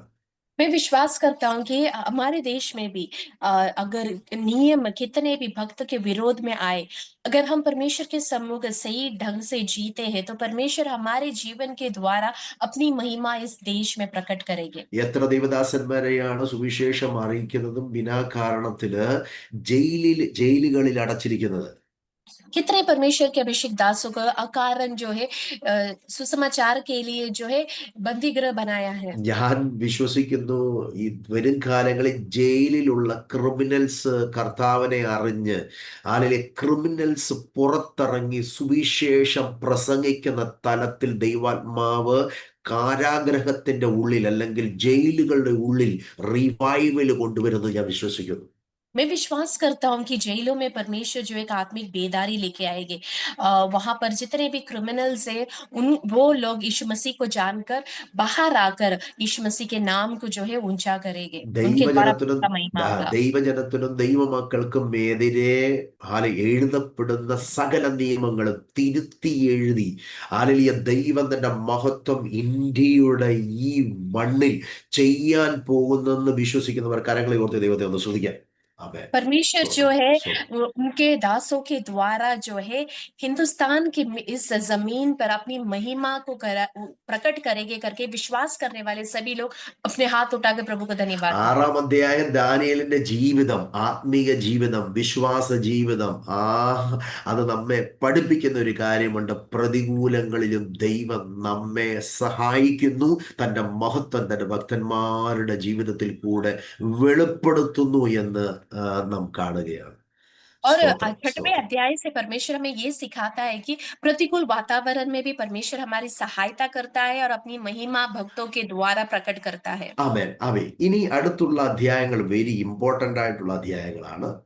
उसके बाद जो भी अध्याय है बहुत इम्पोर्टेंट है। ഞാൻ എക്സ്പ്ലെയിൻ ചെയ്ത അധ്യായങ്ങളൊന്നും നമ്മൾ തൊടത്തില്ല. 1-ാമത്തെ അധ്യായം, 2-ാമത്തെ അധ്യായം, 3-ാമത്തെ അധ്യായം, ഈ 4-5 അധ്യായങ്ങളൊന്നും നമ്മൾ കൂടുതലായിട്ട് ചിന്തിക്കുന്നില്ല. 2-ാം അധ്യായം നമ്മൾ ചിന്തിക്കും, 7-ാം അധ്യായം നമ്മൾ ചിന്തിക്കും, 8-ാം അധ്യായം നമ്മൾ ചിന്തിക്കും. പിന്നെ തുടർമാനമായിട്ടുള്ള അധ്യായങ്ങളിലൊക്കെ നമ്മൾ വീണ്ടും അതിനെ സ്റ്റഡി ചെയ്യും, എസ്കറ്റോളജിക്കൽ ആയതുകൊണ്ട്. 2, 7, 8 जो है हम विस्तार में सीखेंगे क्योंकि उसमें भविष्य में घटने वाले घटनाओं के विषय में बताया गया है। 7-ാമത്തെ അധ്യായം ദാനിയേലിന്റെ ആദ്യത്തെ സ്വപ്നമാണ്. ദ ഫസ്റ്റ് 7वां अध्याय ഡ്രീം ഓഫ് ദാനിയേൽ. 7वां अध्याय में दानियल का सबसे पहला स्वप्न है। 4 തരത്തിലുള്ള മൃഗങ്ങളെ കുറിച്ചുള്ള സ്വപ്നമാണ് ദാനിയേല് ഈ 7-ാം അധ്യായത്തിന്റെ അത് കാണുന്നത്. और 4 प्रकार के जो है पशुओं को दानियल अपने स्वप्न में देखता है। അത് നമ്മൾ 7-ാം അധ്യായത്തിൽ നമ്മൾ വിശദമായിട്ട് അതിനെ പഠിക്കാൻ പോവുകയാണ്. उसके विषय में हम विस्तार में सीखेंगे। ആ ആ 7-ാം അധ്യായത്തിൽ നമ്മൾ കണ്ട സ്വപ്നവും 2-ാം അധ്യായത്തിൽ നെബൂഖദ്നേസർ കണ്ട സ്വപ്നവുമായിട്ട് വളരെ സാമ്യമുണ്ട്. सातवां अध्याय में दानियल ने देखा हुआ स्वप्न, दूसरा अध्याय में नेबुकदनेस्सर ने देखा हुआ स्वप्न में काफी सारे समानताएं യാ हैं। അത് ശരിക്കും ദ ഡ്രീംസ് ആർ സെയിം, അത് തന്നെയാണ്. और जो स्वप्न उन लोग ने देखा वो एक ही है, सेम है। യാ എട്ടാം അധ്യായത്തിലേക്ക് നമ്മൾ വരുമ്പോഴത്തേക്ക് ദാനിയേലിന്റെ രണ്ടാമത്തെ സ്വപ്നം. दानियल का दूसरा स्वप्न 8वां अध्याय में हम ആ देखते हैं। സ്വപ്നത്തിൽ കൊറ്റനെയും ആട്ടുകൊറ്റനെയും കാണുന്ന രണ്ട് രണ്ട് ആട്ടുകൊറ്റന്മാരെ, കോലാട്ടുകൊറ്റനെയും കാണുന്ന ഒരു വെളിപ്പാടാണ് എട്ടാം അധ്യായം. और മേ मेढ़े या याना മേടെ बछड़े। और बकरे, या और 8वां अध्याय സ്ക്രീനിൽ में मेढ़े और ബക്കരെ. बकरों का जो है स्वप्न देखा। യാ तो പക്ഷെ സ്ക്രീൻ കാണുന്നില്ല. സ്ക്രീൻ കാണുന്നില്ലേ? ഇല്ല. ഓക്കെ, ആരോ അതിൻ്റെ അകത്ത് എന്തോ ചെയ്തിട്ടുണ്ട്. ഒരു മിനിറ്റ്. ഇപ്പോഴോ? ഒരു എനിക്ക് മിനിറ്റ് बस। എനിക്ക് കാണിക്കാം, എനിക്ക് കാണുന്നുണ്ട്. कोई कंफर्म करेगा स्क्रीन दिख रहा है या नहीं? मुझे स्क्रीन नहीं दिख रहा। ആ, दिख रहा है हाँ, സ്ക്രീൻ स्क्रीन दिख ദിഖ് രഹാ ഹൈ, ദിഖ് രഹാ ഹൈ. ठीक है. എട്ടാം അധ്യായത്തിന്റെ അകത്ത് ദാനിയേലിന്റെ രണ്ടാമത്തെ സ്വപ്നമാണ്. അതിൻ്റെ അകത്ത് ആട്ടുകൊറ്റനും കോലാട്ടുകൊറ്റനും രണ്ട് മൃഗങ്ങളെ കുറിച്ചുള്ള സ്വപ്നമാണ്. 8वां अध्याय में दानियल का दूसरा स्वप्न है जिसमें मेढ़े और बकरे इन दोनों का दर्शन है। യാ അത് നമ്മൾ ഈ ദർശനത്തെ വ്യാഖ്യാനിക്കും, പഠിക്കും. എന്തുവാണെന്നുള്ള ഇതിൻ്റെ ആ ആത്മിക മീനിങ് നമ്മൾ പഠിക്കാനായിട്ടിടയാവും. और इसका आत्मिक अर्थ हम सीखेंगे। യാ പിന്നെ ഒമ്പതാം അധ്യായത്തിലേക്ക് വരുമ്പോഴത്തേക്ക് ഇത് വെരി ഇമ്പോർട്ടൻ്റ് ആയിട്ടുള്ള ഒരു അധ്യായമാണ്. 9वां अध्याय जो है बहुत इंपॉर्टेंट अध्याय है। या इसमें बहुत ही गहराई से हमको समझने का बहुत जरूरी है. हमें യാ ഇത് നമ്മൾ വളരെ ആഴമായിട്ട് പഠിക്കും. ഇതിൻ്റെ അകത്ത് 70 ആഴ്ചവട്ടത്തെ കുറിച്ചുള്ള വിവരണമാണ്. ये हम विस्तार में सीखेंगे। 70 सप्ताह के विषय में इधर യാ बताया। യാ യാ യാ 70 ആഴ്ചവട്ടത്തെ കുറിച്ചുള്ള വിഷയം ദാനിയേല് ഈ 9-ാം അധ്യായത്തിൻ്റെ അകത്ത് നമുക്ക് വർണ്ണിക്കുകയാണ്. യാ और 9वां अध्याय में दानियल 70 सप्ताह के विषय में സപ്താഹ. विस्तार में बताया। യാ 10 അധ്യായമേ അല്ലെങ്കിൽ 10-ാം അധ്യായത്തിലേക്ക് വരുമ്പോഴത്തേക്ക് ദാനിയേലിന്റെ 3 ആഴ്ചയിൽ താൻ എടുക്കുന്ന പാർഷ്യലായിട്ടുള്ള ഫാസ്റ്റിംഗ് പ്രയറിൽ ദൈവത്തിന്റെ വെളിപ്പാട്, ദൈവത്തിന്റെ ആലോചന, ആ വിഷയത്തെക്കുറിച്ചുള്ള വർണ്ണനമാണ്. और 10वां अध्याय में दानियल ने जो 3 सप्ताह का उपवास लिया उसमें उसे परमेश्वर की तरफ से जो भी प्रकटीकरण मिला उस विषय में बताया है। इसके लिए हम लोग 21 डेज का फास्टिंग लेते हैं. या इसीलिए हम 21 दिन का उपवास और प्रार्थना യാ रखते हैं। 21 ഡേയ്സ് ഫാസ്റ്റിംഗ് ദാനിയേൽ ഇരുന്നത് കൊണ്ട് നമ്മളും 21 ഡേയ്സിന് ഫാസ്റ്റിംഗ് ഇരിക്കാറുണ്ട്. യേശു 40 ദിവസം ഇരുന്നത് കൊണ്ട് മോശയുടെ കൂടെ നമ്മളും ഇങ്ങനെ 40 ദിവസം ഇരിക്കാറുണ്ട്. और दानियल क्योंकि 21 दिन का उपवास बैठा, हम भी बैठते। यीशु मसीह और मूसा जैसा 40 दिन बैठे, हम भी उस समान उपवास में बैठते हैं। या दानियल एक्चुअली 21 दिन बैठने के लिए डिक्लेयर तो नहीं किया था, लेकिन उत्तर मिलने के लिए 21 दिन लेगा, इसके लिए वो लंबा हो गया. आमीन। Yeah okay. പിന്നെ നമ്മൾ 11-ാം അധ്യായത്തിൻ്റെ അകത്തിലേക്ക് വരുമ്പോഴത്തേക്ക്, അല്ലെങ്കിൽ ഈ 10-ാം അധ്യായത്തിൻ്റെ അകത്ത് ഒരു വലിയ ഒരു വെളിപ്പാടുകൾ നമ്മൾ കാണുന്നുണ്ട്. ആ, ഈ ഗബ്രിയേൽ ദൂതൻ തനിക്ക് ഉത്തരവുമായിട്ട് വരുമ്പോഴത്തേക്ക് പാർശ്യ രാജ്യത്തിന്റെ പ്രഭു തടയുന്നു. മൈക്കിൾ വന്നിട്ട് അവിടെ യുദ്ധം ചെയ്ത് അങ്ങനെ ദാനിയേലിന്റെ അടുക്കിലേക്ക് അരുളപ്പാടുമായിട്ട് വരുന്നു. ആ വിഷയങ്ങളെ കുറിച്ചുള്ള വെളിപ്പാട് ഈ 10-ാം അധ്യായത്തിൽ നമ്മൾ കാണുന്നുണ്ട്. 10वां अध्याय में हम देखते हैं कि दानियल जो उपवास में बैठे थे उसका जवाब जो है डिले हुआ और फारस के प्रभु जो है उसके जवाब को रोक के रखा। फिर मिखाइल जो है उसकी मदद के लिए आते हैं और उसको जवाब लेकर आते हैं। इस विषय में 10वां യാ अध्याय में യാ बताया। യാ യാ ഈ പ്രാർത്ഥിക്കുന്ന നമ്മളിൽ ചില ഫോഴ്സസ് ഉണ്ട്, നമ്മുടെ പ്രാർത്ഥനയ്ക്ക് തടയുന്നതും പ്രാർത്ഥനയ്ക്ക് ഉത്തരം തരാത്തതും. അപ്പോൾ തന്നെ ആ വിഷയത്തിൽ ഒരു എന്താ പറയുക, ഇൻവിസിബിൾ ഫോഴ്സ്, സ്പിരിച്വൽ റിലത്തിൽ നടക്കുന്ന ഒരു ആത്മീയ യുദ്ധത്തെ ഈ അധ്യായം നമുക്ക് ഒരു വെളിപ്പാട് തരുന്നുണ്ട്. और 10वां अध्याय में हम देखते हैं कि आत्मिक जो യുദ്ധം रेल में एक ആ. एक युद्ध होता है जो हमारे आंखों से हम देख नहीं सकते, उस विषय में यहाँ पर प्रकटीकरण दिया है। എല്ലാ രാജ്യത്തിലും അതിൻ്റെതായിട്ടുള്ള ഓരോ ഡിമോണിക് അധിപതികളുണ്ട്. ആ, പൈശാചിക അധികാരങ്ങളുണ്ട്.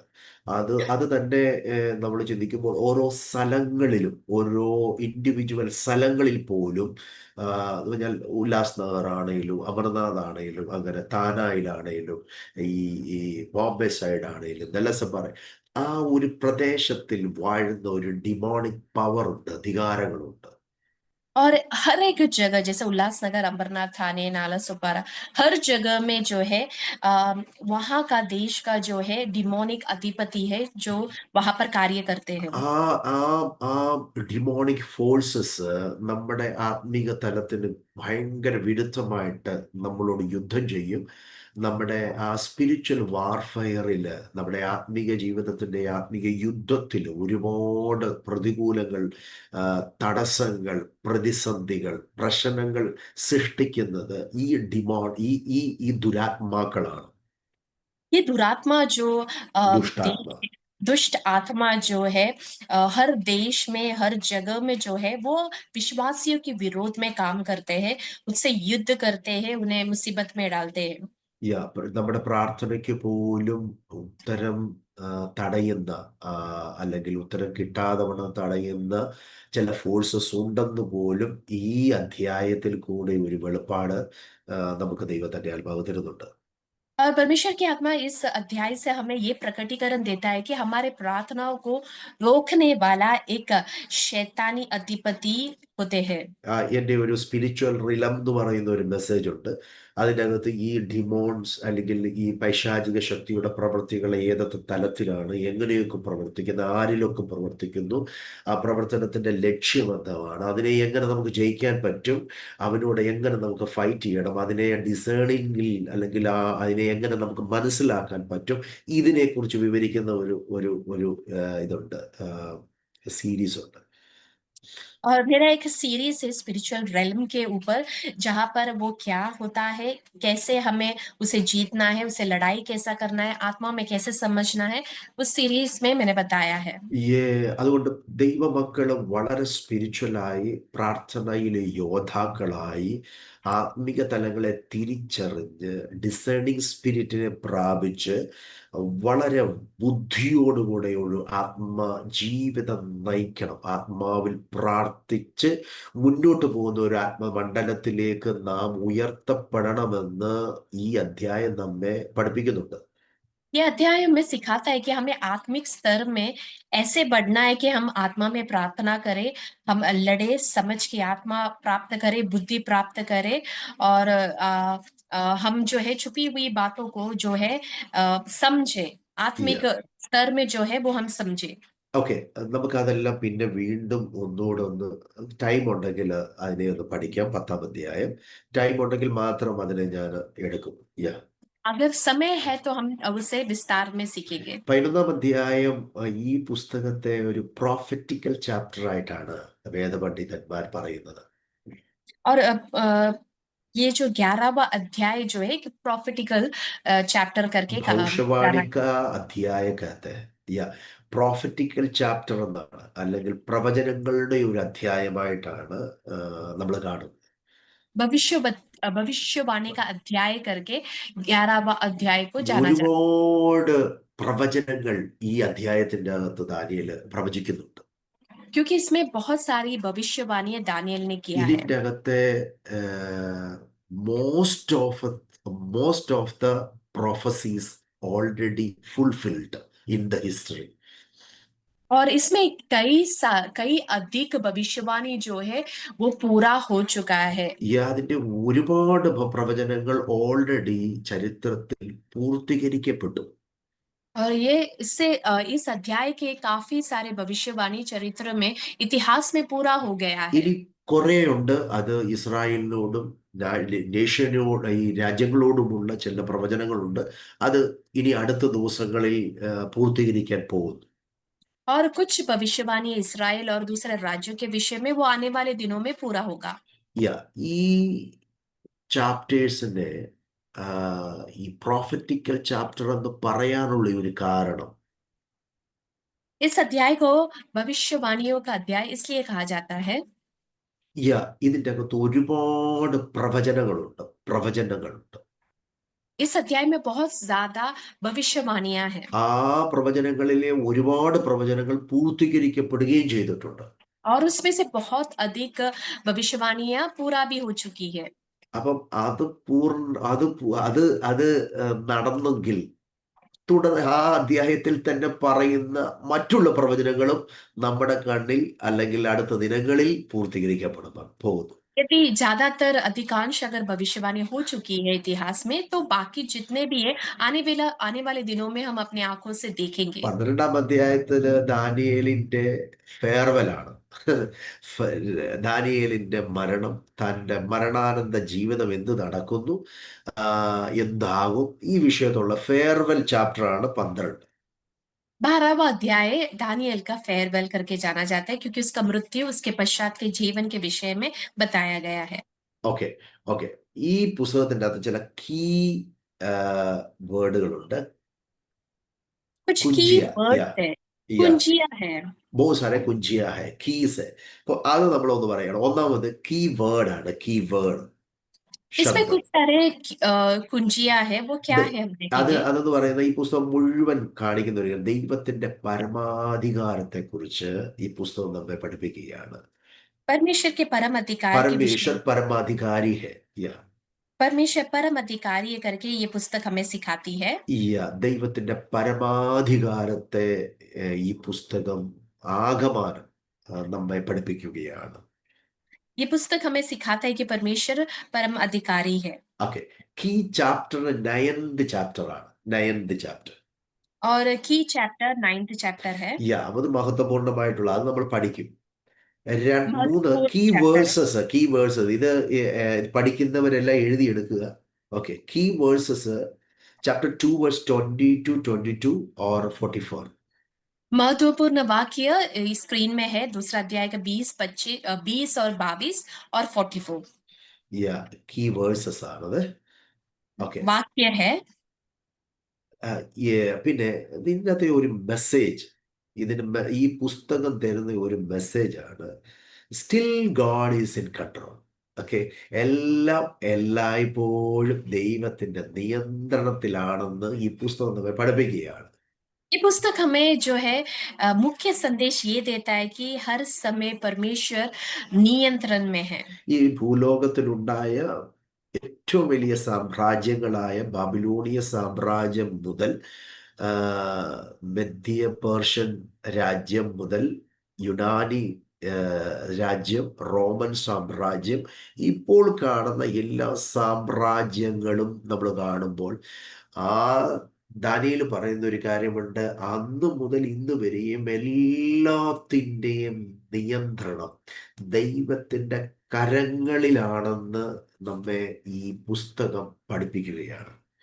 दानियल का पुस्तक हमें सिखाता है कि सबसे बड़ा साम्राज्य बाबिलोन साम्राज्य से लेकर मेदो फारस का साम्राज्य, यूनानी, रोमी साम्राज्य और आज के जमाने में जितने भी साम्राज्य है, ये सभी साम्राज्य परमेश्वर के नियंत्रण में है. ആമേൻ. ഈ പുസ്തകത്തിൻ്റെ അകത്ത് ഒരുപാട് കാര്യങ്ങൾ നമുക്ക് പഠിക്കാനുണ്ട്. बहुत सारी बातें इस पुस्तक में हमें सीखने को നമ്മൾ मिलता है. നമ്മൾ ആ വിഷയങ്ങളെ തുടർമാനമായി പഠിക്കാൻ പോകുകയാണ്. आने वाले दिनों में हमें उससे सीखेंगे. ദൈവം ഈ പുസ്തകത്തിൽ കൂടെ ചരിത്രത്തെ വെളിപ്പെടുത്തി തരികയാണ്. इस पुस्तक के द्वारा परमेश्वर इतिहास को हमें प्रकटीकरण करके दे रहे हैं. ചരിത്രത്തിന്റെ രഹസ്യത്തെ അനാവരണം ചെയ്യുന്ന ഒരു പുസ്തകമാണ് ദാനിയേലിന്റെ പുസ്തകം.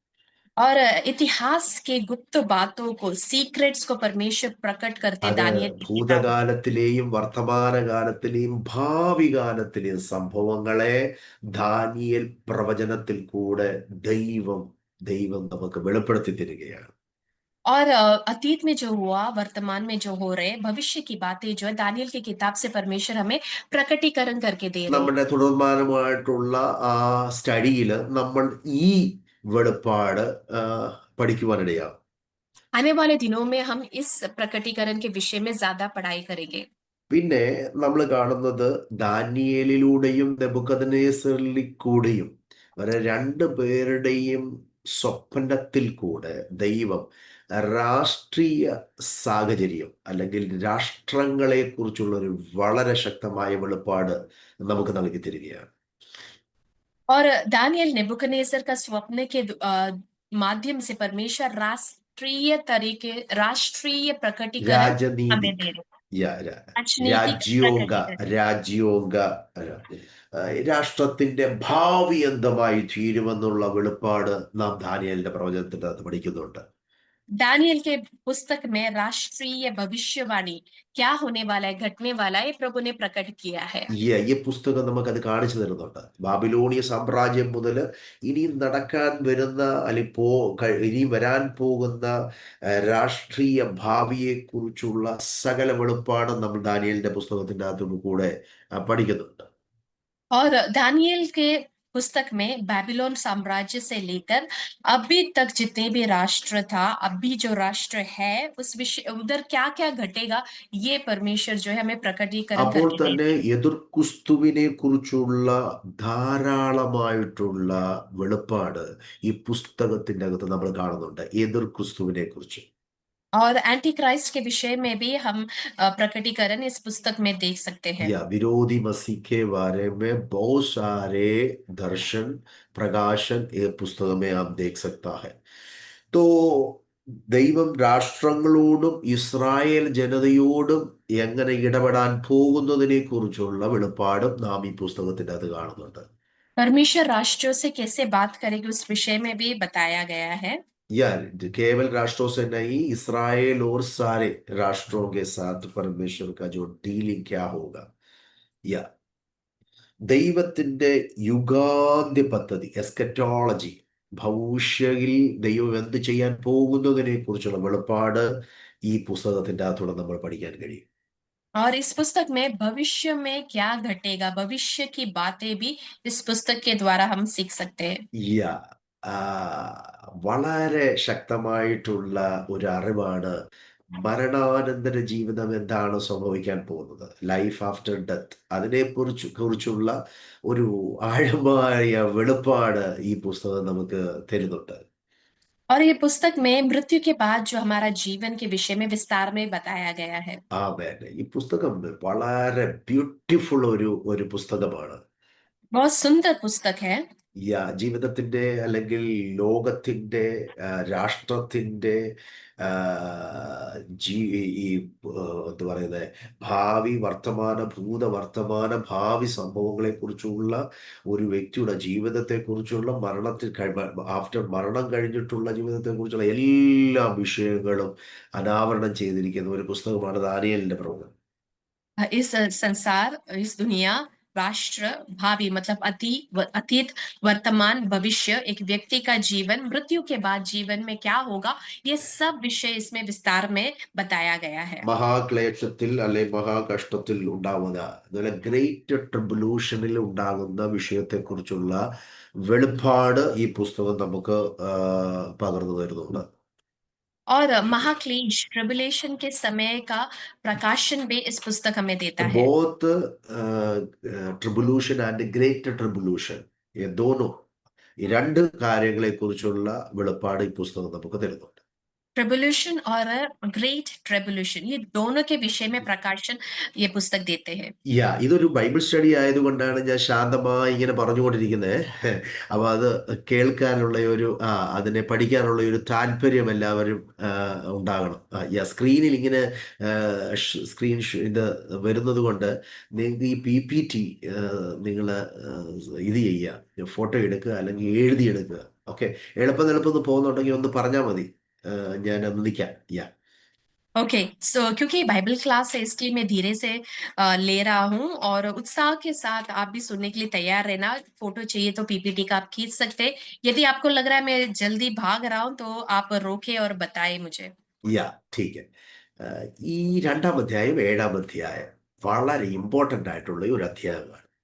दूसरा और सातवां अध्याय बहुत महत्वपूर्ण ഞാൻ है। ചില അധ്യായങ്ങളൊന്നും പഠിപ്പിക്കത്തില്ല, ബിക്കോസ് നമ്മൾ എല്ലാ ദിവസവും കേൾക്കുന്നതും പ്രസംഗിക്കപ്പെടുന്നതുമായിട്ടുള്ള അധ്യായങ്ങളൊക്കെ ആയതുകൊണ്ട് ഈ ഈ ചില ഇമ്പോർട്ടൻ്റ് ആയിട്ടുള്ള ചാപ്റ്റേഴ്സ് ഉണ്ട്. അതായിരിക്കും നമ്മൾ നമ്മുടെ ഈ ദാനിയേൽ പ്രവചനത്തിൽ കൂടെ പഠിക്കാൻ പോകുന്നത്. हर जो अध्याय नहीं लूंगा, जो मुख्य अध्याय है जैसा 2 और 7, इस विषय में हम पढ़ेंगे। അവി ഈ രണ്ട് അധ്യായത്തിലും രണ്ട് സ്വപ്നങ്ങളെ നമ്മൾ കാണുന്നുണ്ട്. ടു ये different dreams but same things. Okay, ये 2 अध्याय में हम 2 स्वप्न देखते हैं, लेकिन इसमें बहुत सारी समानता है। ഇതിനകത്ത് രണ്ട് പേരാണ്, two different persons but different വേസിലാണ് ദൈവം ഈ സ്വപ്നം കൊടുക്കുന്നത്.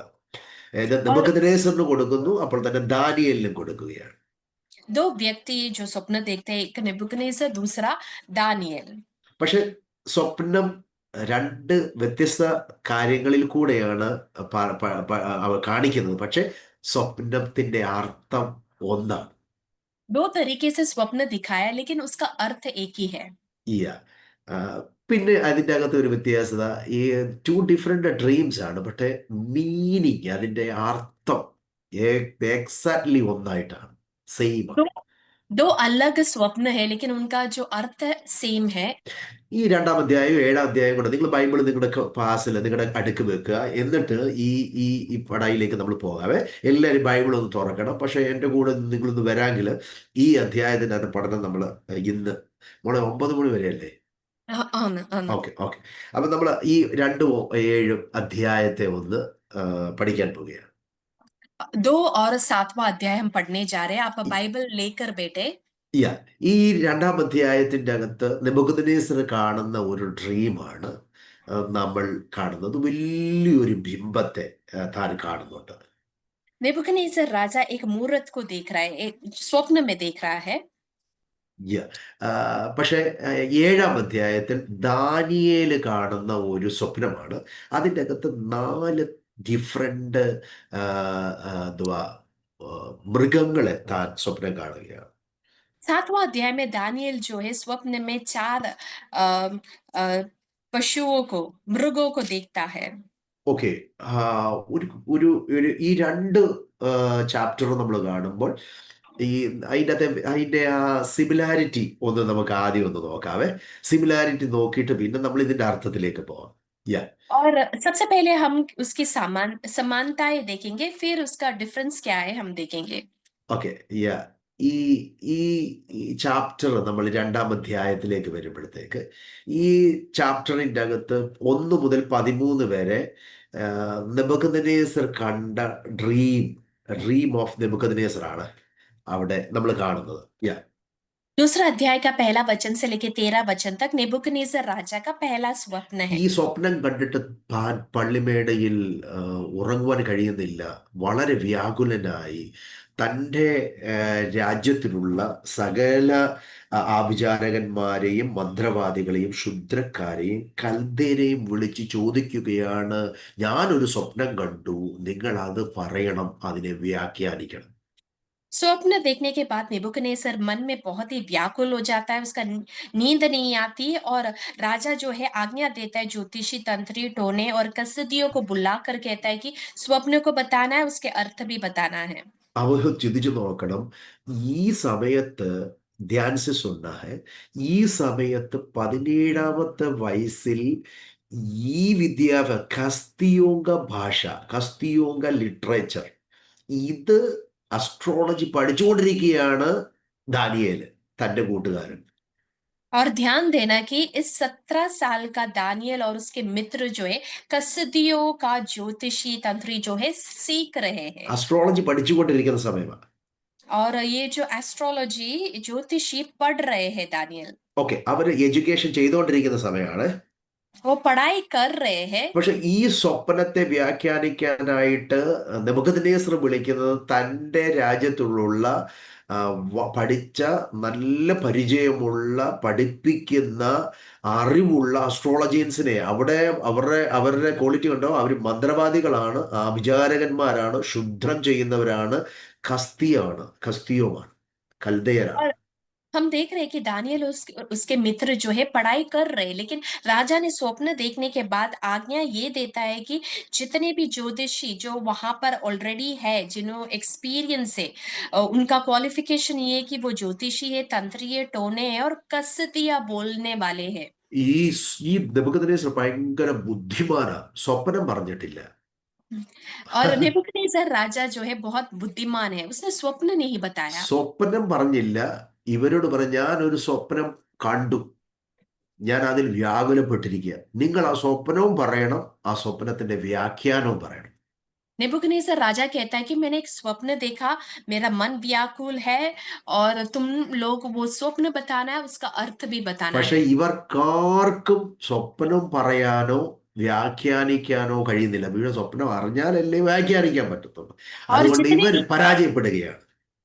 जितने ज्योतिषी टोने और तंत्री है, वो लोग स्वप्न नहीं जानते और उसका अर्थ नहीं बता पा रहे, वहां पर पराजय होते हैं। അപ്പോൾ വലിയൊരു ഓർഡർ വരികയാണ്, എന്നാൽ എല്ലാവരെയും കൊന്നുകളയാൻ. ഈ ഈ और ഇവരെ എല്ലാം കൊന്നുകളയാനുള്ള ഒരു ആജ്ഞ പോലും പുറപ്പെടുവിക്കുകയാണ്. राजा एक आज्ञा देता है कि इन सबों को जो है मार डालना है। ആ ബാബറെ, ഇത് അങ്ങനെ ആകുമ്പോൾ ദാനിയേലും മരിക്കും. അവനും അസ്ട്രോളജി പഠിച്ചുകൊണ്ടിരിക്കുക. തന്റെ സ്നേഹിതന്മാരും മരിക്കപ്പെടും. യാ ऐसा है तो दानियल और उसके मित्र भी मारे जाएंगे, क्योंकि वो लोग भी जो है ज्योतिषी पढ़ रहे हैं। ആ അപ്പൊ ദാനിയേലിന്റെ ചെവിയിൽ ഈ വിഷയം എത്തി. ദാനിയേല് പറയുകയാണ്, എനിക്ക് കുറെ സമയം തരിക, ഞാൻ ഈ സ്വപ്നം പറയും, ഞാൻ അതിനെ വ്യാഖ്യാനിക്കാം. और दानियल के कान में जब ये विषय पहुंचा, तब वो कहता है कि मुझे कुछ समय दो, मैं ये स्वप्न और उसका अर्थ भी बताऊंगा। ഈ 16-ാമത്തെ വാക്യത്തിന്റെ അകത്ത് നമ്മൾ വരുമ്പോഴത്തേക്ക് 16, അതിൻ്റെ അകത്ത് ദാനിയേൽ പറയുന്നുണ്ട്, ദാനിയേൽ അകത്ത് ചെന്ന് രാജാവിനോട് തനിക്ക് സമയം തരണമെന്നും താൻ രാജാവിനോട് അർത്ഥം അറിയിക്കാമെന്നും ബോധിപ്പിച്ചു. और दूसरा अध्याय का 16 वचन में ऐसा लिखा है, तब दानियल ने भीतर जाकर राजा से विनती की कि उसके लिए कोई समय ठहराया जाए, ताकि वह महाराज को स्वप्न का फल बता दे। ആമേൻ. ഒന്ന് ചിന്തിച്ചോണം. വ്യാഖ്യാനം, അർത്ഥം പറയണമെന്നുണ്ടെങ്കിൽ ചുമ്മാ അതൊന്നും പറയാൻ പറ്റത്തില്ല. ബൈബിള് ചുമ്മാത് വായിച്ചു കഴിഞ്ഞാൽ, അല്ലെങ്കിൽ ചുമ്മാത് പോയി ഒന്നും അർത്ഥങ്ങളൊന്നും നമുക്ക് വ്യാഖ്യാനിക്കാൻ പറ്റത്തില്ല. അതിന് വേണ്ടതായിട്ടുള്ള ചില ക്വാളിഫിക്കേഷൻസ് നമ്മൾ ആ അധ്യായത്തിൻ്റെ അകത്ത് തുടർമാനമായിട്ട് പഠിക്കുന്നുണ്ട്. और कोई भी स्वप्न का अर्थ हम यूं ही बता नहीं सकते, उसका क्वालिफिकेशंस होता है, वो क्या है हम इस अध्याय में അത് देखेंगे। സ്വപ്നമാണേലും ദർശനമാണേലും വചനമാണേലും ആ, വ്യാഖ്യാനമാണേലും എന്തുമാണേലും അത് ദൈവം ആണ് അത് വെളിപ്പെടുത്തുന്നത്. ദൈവം, സ്വർഗത്തിലൊരു ദൈവമുണ്ട്. ആ ദൈവമാണ് അത് വെളിപ്പെടുത്തുന്നുള്ള ഒരു ബോധമുണ്ടായിരിക്കണം. ഹല്ലേലൂയ.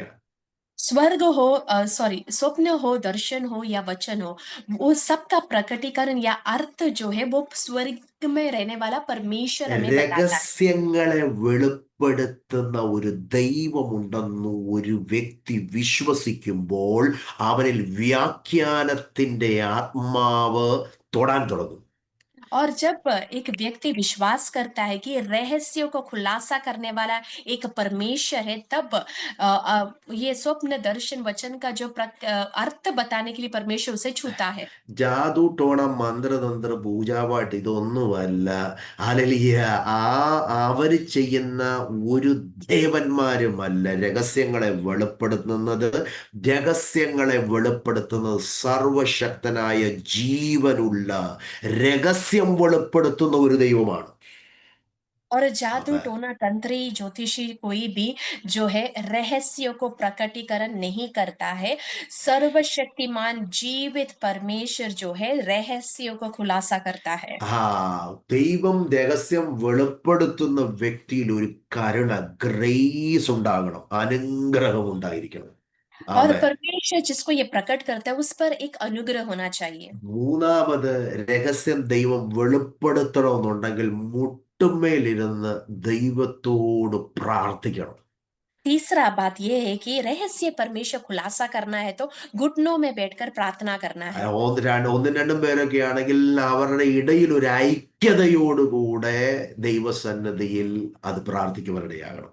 दो से अधिक लोग हैं तो एक मन एक चित्त होकर जो है प्रार्थना करना है। ഇത് എല്ലാം ദാനിയേലിന്റെ ജീവിതം. ദാനിയേലിന് മനസ്സിലായി രഹസ്യം വെളിപ്പെടുത്തുന്നത് വേറൊരു ദൈവവുമില്ല, രഹസ്യം വെളിപ്പെടുത്തുന്നത് സ്വർഗസ്ഥനായ തന്റെ ദൈവമാണ്.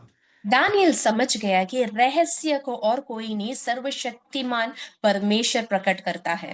ആ ദൈവത്തിന്റെ കൃപയ്ക്കായി, അഭിഷേകത്തിനായി, അനുഗ്രഹത്തിനായി പ്രാർത്ഥിക്കുന്ന ഒരു ദാനിയേലിനെ അവിടെ കാണുന്നുണ്ട്. हम देखते हैं परमेश्वर का कृपा अभिषेक के लिए प्रार्थना करने वाला एक दानियल। ഐക്യതയോട് പ്രാർത്ഥിക്കുന്ന ദാനിയേലിന്റെ കൂട്ടുവേലക്കാരായ ഹനന്യാവും മിശായേലും അസറിയാവിനെ നമുക്ക് അവിടെ കാണുന്നുണ്ട്. और एक चित्त होकर प्रार्थना करने वाला दानियल का साथी अननिया, मिशाएल, अजरिया को हम देखते हैं। രാത്രിയുടെ പ്രാർത്ഥനയിൽ മുട്ടുമേലിരുന്നപ്പോൾ ദൈവം ദാനിയേലിന് ആ രഹസ്യം വെളിപ്പെടുത്തി കൊടുക്കുകയാണ്. रात के समय घुटनों में बैठने वाला, प्रार्थना करने वाला दानियल को परमेश्वर रहस्य खुलासा करते हैं। രഹസ്യം ഇതാണ് ആ സ്വപ്നം, ഈ और സ്ക്രീനിൽ കാണുന്നത്. रहस्य जो है ये आपके सामने स्क्रीन में दिखाया गया है। ഒരു വലിയ ബിംബം നെബൂഖദ്നേസറിന്റെ മുന്നിൽ ദൈവം കാണിക്കുകയാണ്. एक बड़ा मूर्त को परमेश्वर नेबुकदनेस्सर के सामने दिखा रहा है। അതിന്റെ തല സ്വർണം കൊണ്ടാണ്, उसका सिर सोने से, അതിന്റെ കൈയും നെഞ്ചും വെള്ളി കൊണ്ട് ഉണ്ടാക്കിയിരിക്കുന്നു. और उसका हाथ और जिसका जो सीना है वो पीतल से, വയറും അരയും താമ്രം കൊണ്ടാണ്, पेट जो है ब्रास से, पर ബ്രാസ്. वचन ഏതാ? അതിന്റെ 32 മുതൽ 2ന്റെ 32 33. उसके टांगे जो है लोहे के थे। No. 32 വായിച്ചു. 32.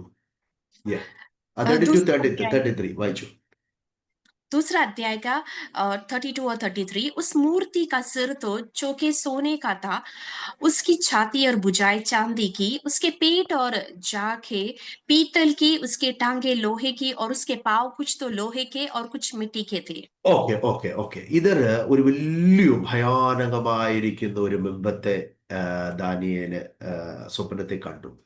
एक भयानक एक मूर्त को दानियल ने स्वप्न में देखा। നെബൂഖദ്നേസറിന്റെ സ്വപ്നം ദൈവം ദാനിയേലിന് വെളിപ്പെടുത്തി കൊടുത്തു. और यही वो नेबुकदनेस्सर राजा का स्वप्न परमेश्वर ने दानियल को खुलासा करके दिया। നിങ്ങൾ കണ്ടോ ഈ ശരീരം, ഈ ഒരു മനുഷ്യനായിട്ട് ഒരു വലിയൊരു ബിംബം, അതിന്റെ എത്ര ഭാഗമുണ്ട് ഒന്ന് നോക്കിക്കേ. आप जरा मूर्त को देखिए और उसको कितना भाग है ये जांचे। എല്ലാവരും ഒന്ന് നോക്കിക്കേ. सब लोग देखें ബൈബിൾ സ്റ്റഡി അല്ലേ, എല്ലാം ഒന്ന് കണ്ടേ. क्योंकि बाइबल स्टडी है, सब लोग ध्यान दे देखिए आपको कितना भाग दिखाई देता है? इसमें कितना भाग।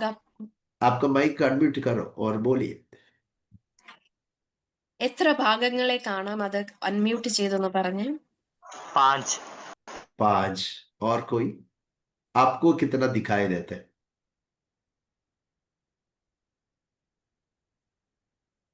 എത്ര ഭാഗങ്ങളെ കാണാമെന്ന് പറയാമോ? അതെ, ബൈബിൾ സ്റ്റഡി അല്ലേ, എല്ലാവരോടും ഒന്ന് ചേർന്നൊന്ന് പറ, വാ. क्योंकि बाइबल स्टडी है, सभी लोग इंटरेक्ट करें, बात करें, बताएं. ഓക്കെ. നമുക്ക് കാണാൻ കഴിയുന്ന ആ ബിംബത്തിന്റെ ഒരു തലയുണ്ട്, കൈയും എന്താ പറയുക, നെഞ്ചുമുണ്ട്, അരയുടെ ഭാവമുണ്ട്, കാലുണ്ട്. 4 വ്യത്യസ്തമായിട്ടുള്ള ഒരു അവയവം അല്ലെങ്കിൽ ഭാഗങ്ങൾ നമുക്ക് അവിടെ ഈ പിക്ചറിൻ്റെ അകത്ത് കാണാൻ പറ്റും. इस जो पिक्चर में हम देख सकते हैं, उसका मूर्त को सिर है, हाथ है, सीना, पैर, 4 भाग हम देख सकते हैं. जो जिधर खड़ा है वो हम बाद में देखेंगे. ये जो चारों देखो, सोना से, चांदी से, पित्तल से और लोखंड से बनाए हुआ 4 भागों को देखना है. आमीन. മലയാളത്തിലും പറഞ്ഞു. ഓക്കെ. എന്നിട്ട് ഇതിനെ കണ്ടിട്ട് നമ്മളൊന്ന് 7-ാം അധ്യായത്തിലേക്ക് ഒന്ന് പോയേ. 7-ാം അധ്യായത്തിലേക്ക് വരാം. हम 7वां अध्याय में आएंगे. उसमें भी 2 और 3 पद में हम ദാനിയേലിന്റെ ഒരു ദർശനമാണ് കാണുന്നത്, സ്വപ്നമാണ് കാണുന്നത്. दूसरा और तीसरा वचन में हम दानियल का स्वप्न देखते हैं. മോളെ ഒന്ന് വായിച്ചേ. दानियल ने ये कहा, हाँ, मैंने रात को ये स्वप्न देखा कि हाँ, महासागर पर चारों ओर आंधी चलने लगी। तब समुद्र में से चार बड़े बड़े जंतु हाँ, जो एक दूसरे से भिन्न थे निकल आए। അതെ കണ്ടോ. ഈ ചാർ പ്രകാരക്ക ജന്തു അല്ലെങ്കിൽ നാല് തരത്തിലുള്ള മൃഗങ്ങളെ സമുദ്രത്തിൽ നിന്ന് കയറി വരുന്നത് ദാനിയേല് ആ സ്വപ്നത്തിൽ കാണുക. दानियल स्वप्न में देख रहे हैं कि महासागर से जो है चार प्रकार के जंतु बाहर आ रहे हैं। അപ്പൊ ഈ നമ്മള് ഇതർ ദേക്കോ, ഇവിടെ നമ്മള് നാല് തല, കയ്യ്, നെഞ്ച്, അരയുടെ ഭാഗം, കാല്, നാല് കാര്യങ്ങൾ കണ്ടു. ഇവിടെയും നമ്മൾ നാല് ജന്തുക്കളെ കാണുകയാണ്.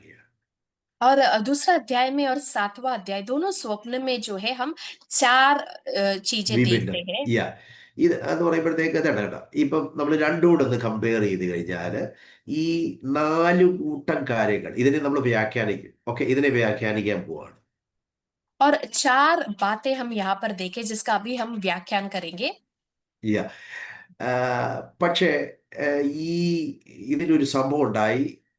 വലിയൊരു ബിംബമാണ് രണ്ടാം അധ്യായത്തിൽ. പക്ഷേ മുകളിൽ നിന്ന് കൈ തൊടാതൊരു പാറക്കഷണം വന്നിട്ട് ഈ ബിംബത്തെ വന്ന് ഇടിക്കുകയും അതിനെ കാറ്റിൽ പറപ്പിച്ചു കളയുകയും ആ വീണ ആ പാറ വലിയൊരു മലയായി പർവ്വതമായി മാറുന്നതാണ് രണ്ടാം അധ്യായത്തിൻ്റെ അകത്തെ നെബൂഖദ്നേസറിന്റെ സ്വപ്നം. हम दूसरा अध्याय का जो मूर्त देख रहे हैं नेबुकदनेस्सर राजा का स्वप्न में एक बड़ा मूर्त को जो है एक बिना खोदे एक पत्थर आकर जो है उसे चकनाचूर कर कर वो एक बड़ा पहाड़ बन जाता है। अभी अभी अभी आप लोग सब देखिए ये जो ചാറും ദോനോ സ്വപ്നം, രണ്ട് സ്വപ്നത്തിൻ്റെയും ഓരോന്ന് കണ്ടോണം. അത് ഒന്നിന് ഒന്ന് നമ്മൾ സാമ്യം ചെയ്ത് നോക്കുമ്പോൾ വ്യത്യാസങ്ങൾ ഒരുപാടുണ്ട്. अगर हम चार ये दोनों स्वप्न के हर एक चीज को तुलना करें तो बहुत उसमें डिफरेंस देख पाएंगे। देखो, പൈല ഡിഫറൻസ് ഞാൻ പറയാൻ പോവാണ്. ആദ്യം ഈ ബിംബം ഒരു വ്യത്യസ്തമായ ലോകം കൊണ്ടാണ് അല്ലെങ്കിൽ ധാതുക്കളെ കൊണ്ടാണ് ഉണ്ടാക്കിയിരിക്കുന്നത്. और ये सबसे पहला डिफरेंस ये है कि ये जो मूर्त है अलग एलिमेंट से धातुओं से बनाया है। ഈ അതൊരു ആ തല സ്വർണം കൊണ്ട, उसका सिर सोने का है അതിൻ്റെ കൈയും നെഞ്ചും വെള്ളി കൊണ്ട, उसका हाथ और उसकी जो छाती है चांदी से बनाया है ആ അരയും ആ വയറും നമ്മൾ കാണുന്നത് താമ്രം കൊണ്ടാണ് ഉണ്ടാക്കിയിരിക്കുന്നത്. पेट और जागे जो है पीतल की है പിന്നെ കാല് രണ്ടും ഇരുമ്പ് കൊണ്ടുണ്ടാക്കിയിരിക്കുക. टांगे जो है लोहे की है ഒന്നും ചിന്തിച്ച് നോക്കിക്കുക എന്ന് പറഞ്ഞാൽ കോസ്റ്റ്ലി ആയിട്ടുള്ളതാണ് ഏറ്റവും മുകളിൽ വെച്ചിരിക്കുന്നത്.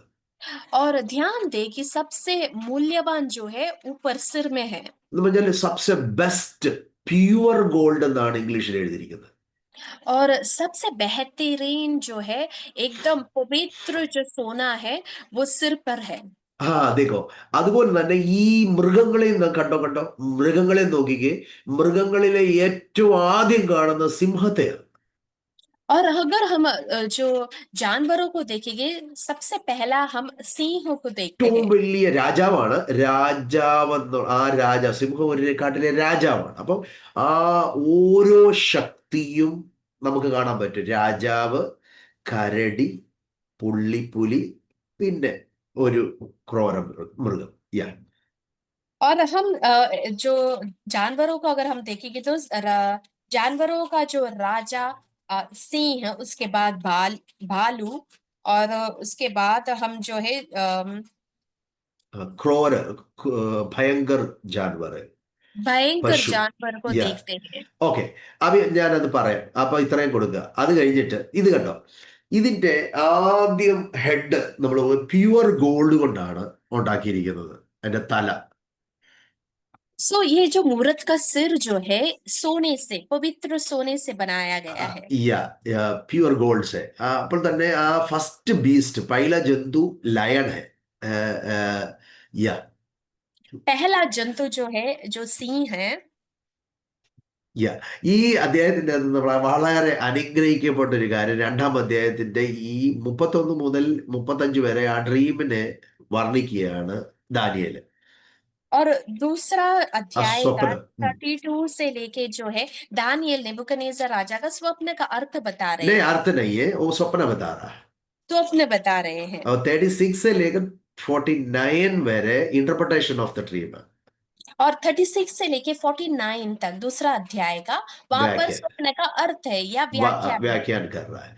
अभी हम लोग ഒന്നുകൂടെ ഒന്ന് ചിന്തിച്ചു കഴിഞ്ഞാല് ഈ തല അല്ലെങ്കിൽ സിംഹം എന്നുള്ള ആ മൃഗം ബാബിലോണിയ സാമ്രാജ്യത്തെയാണ് കാണിക്കുന്നത്.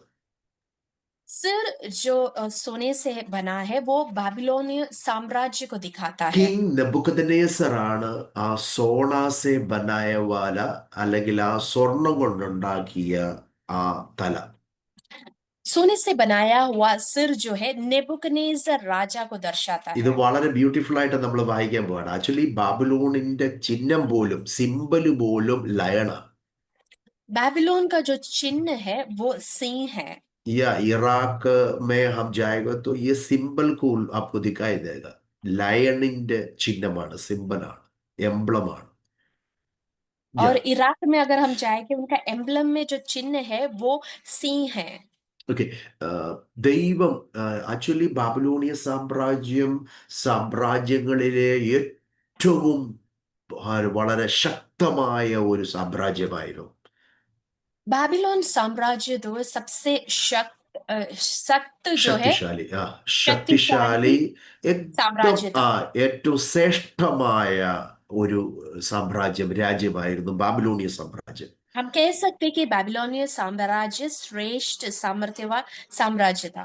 യൂഫ്രട്ടീസ് നദിയുടെ മുകളിൽ ന്യൂ ബാബിലോൺ ഉണ്ടാക്കി കഴിഞ്ഞ് സൂര്യന്റെ കിരണം വരുമ്പോഴത്തേക്ക് അതിന്റെ റിഫ്ലക്ഷൻ ഇങ്ങനെ കാണുമ്പോൾ തന്നെ ആ പാലസ്, അതിന്റെ മുഴുവൻ പ്രദേശം സ്വർണത്തെ പോലെ തിളങ്ങുമായിരുന്നു.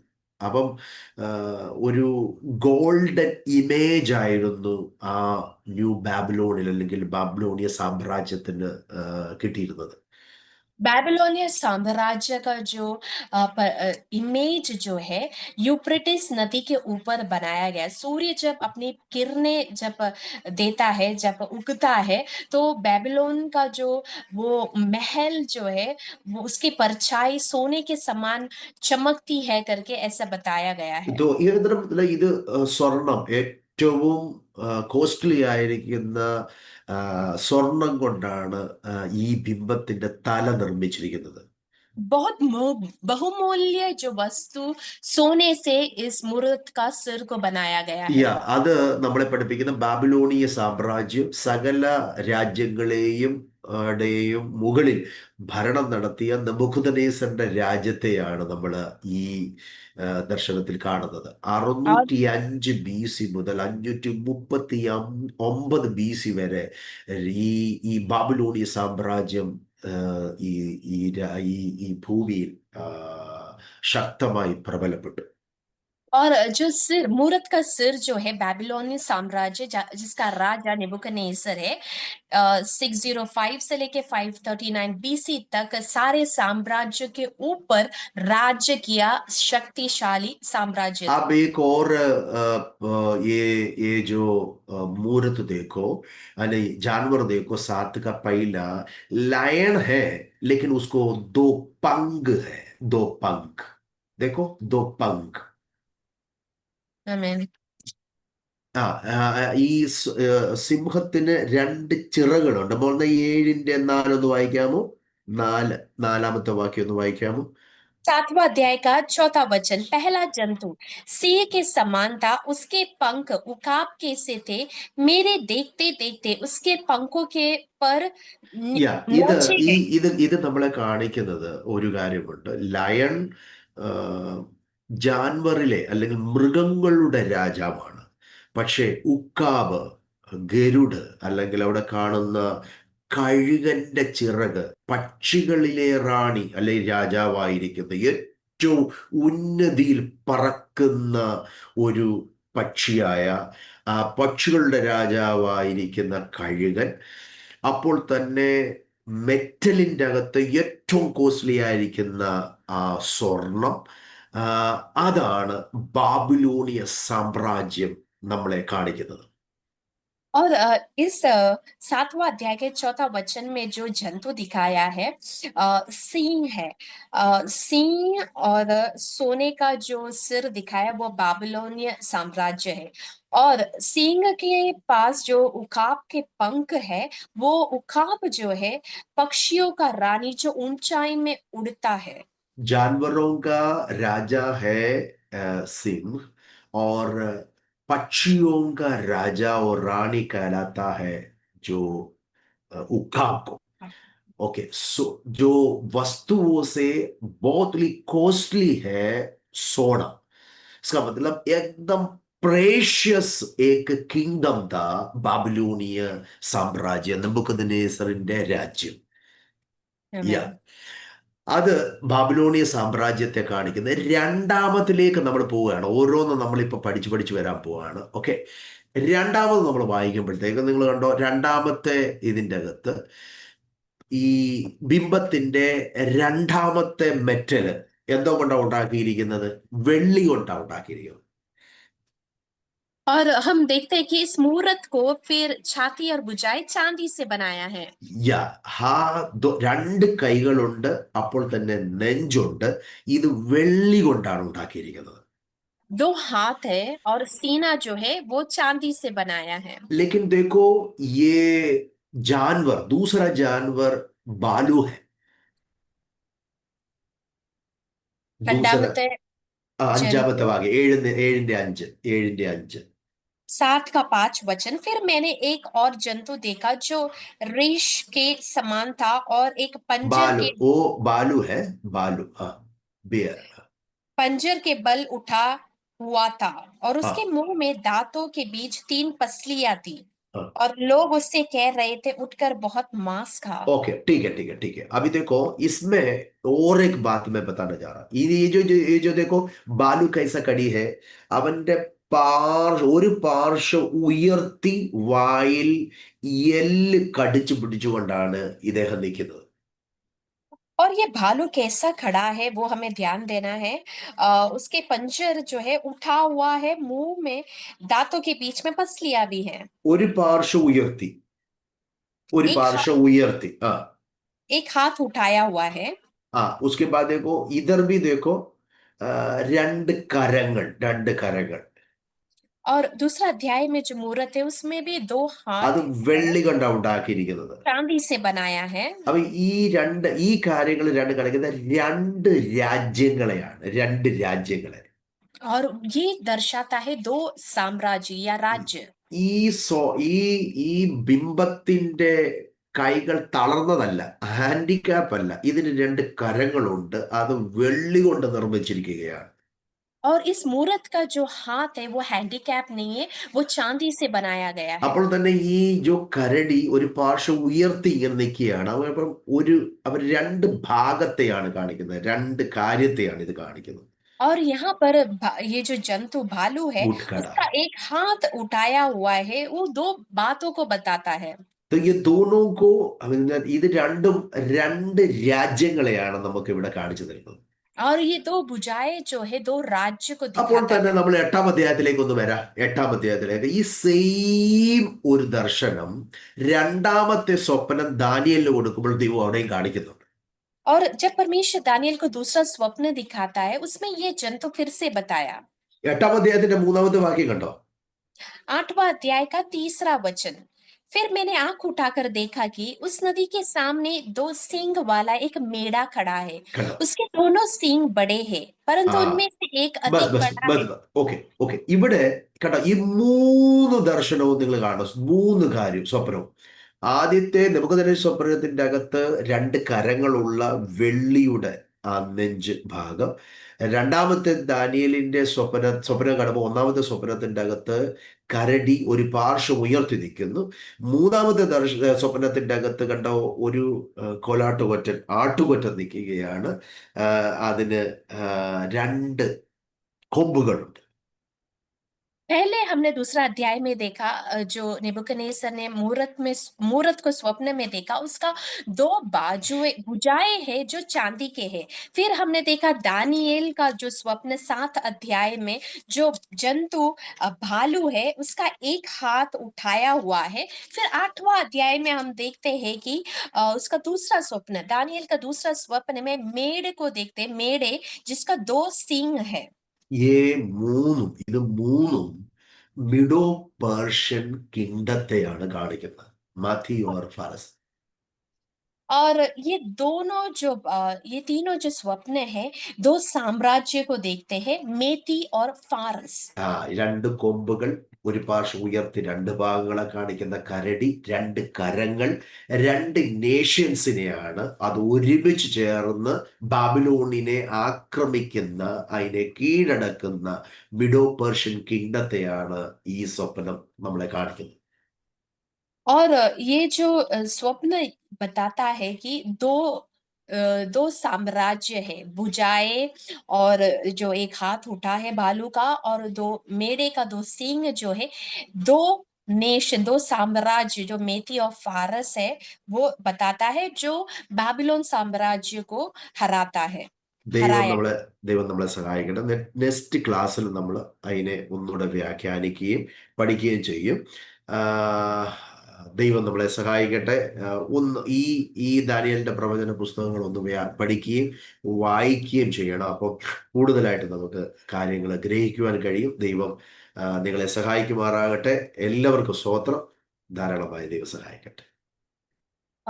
हम जो है बाकी का अगले क्लास में देखेंगे। आप सभी लोग प्रार्थना करें और वचन को, इस अध्याय को पढ़े। परमेश्वर हम सबों को आशीष करने पाए। हालेलुया, स्तुतियो। थैंक यू सो मच परमेश्वर के अभिषेक दास। प्रभु आपको बहुतायत से आशीष करे।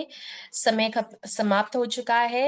आगे का जो है आखिर का प्रार्थना हमारे बीच में परमेश्वर के अभिषेक दास ठीक है अलेक्जेंडर पास्टर गले जो प्रार्थना करके इस मीटिंग को समाप्त करेगी और आशीर्वाद बोलेंगे।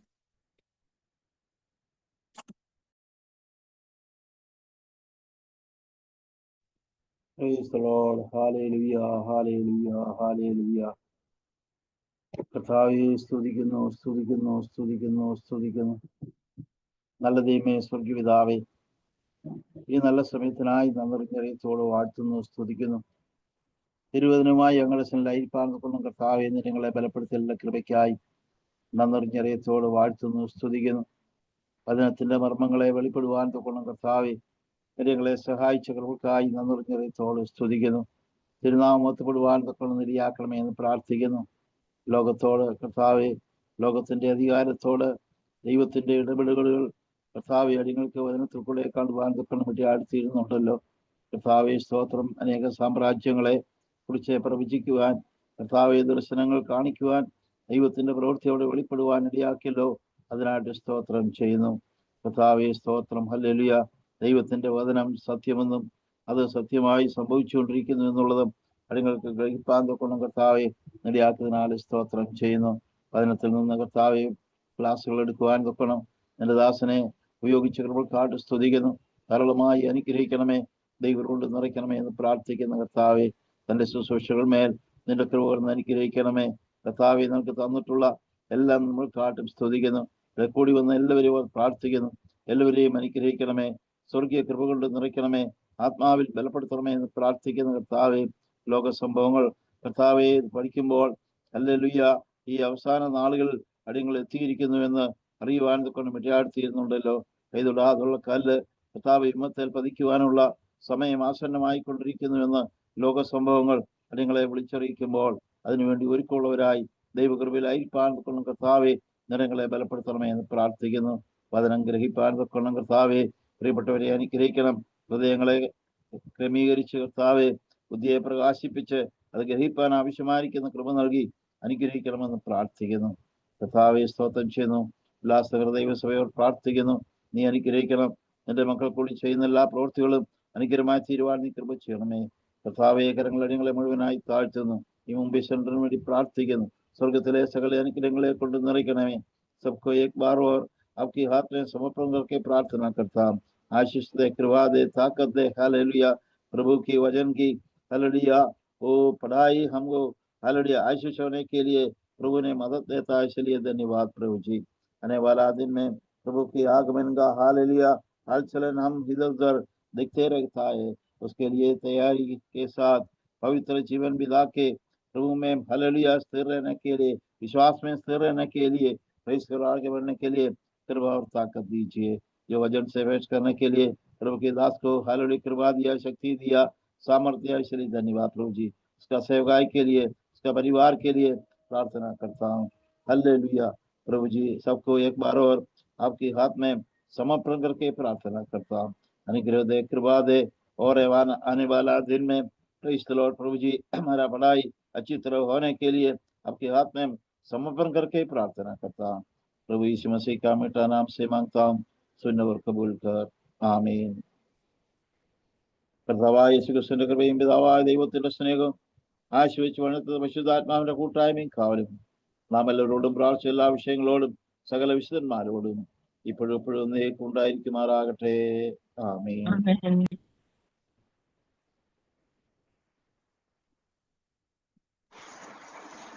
प्रेज लॉर्ड, सभी को प्रेज लॉर्ड। सबों को praise the Lord. Pastor uncle praise the Lord. Praise the Lord. Praise the Lord. सबों को धन्यवाद। Yeah. चलिए pastor uncle praise the Lord. प्रभु आशीष करे। अगला मंडे फिर से जुड़ना। तो praise the Lord. Praise the Lord.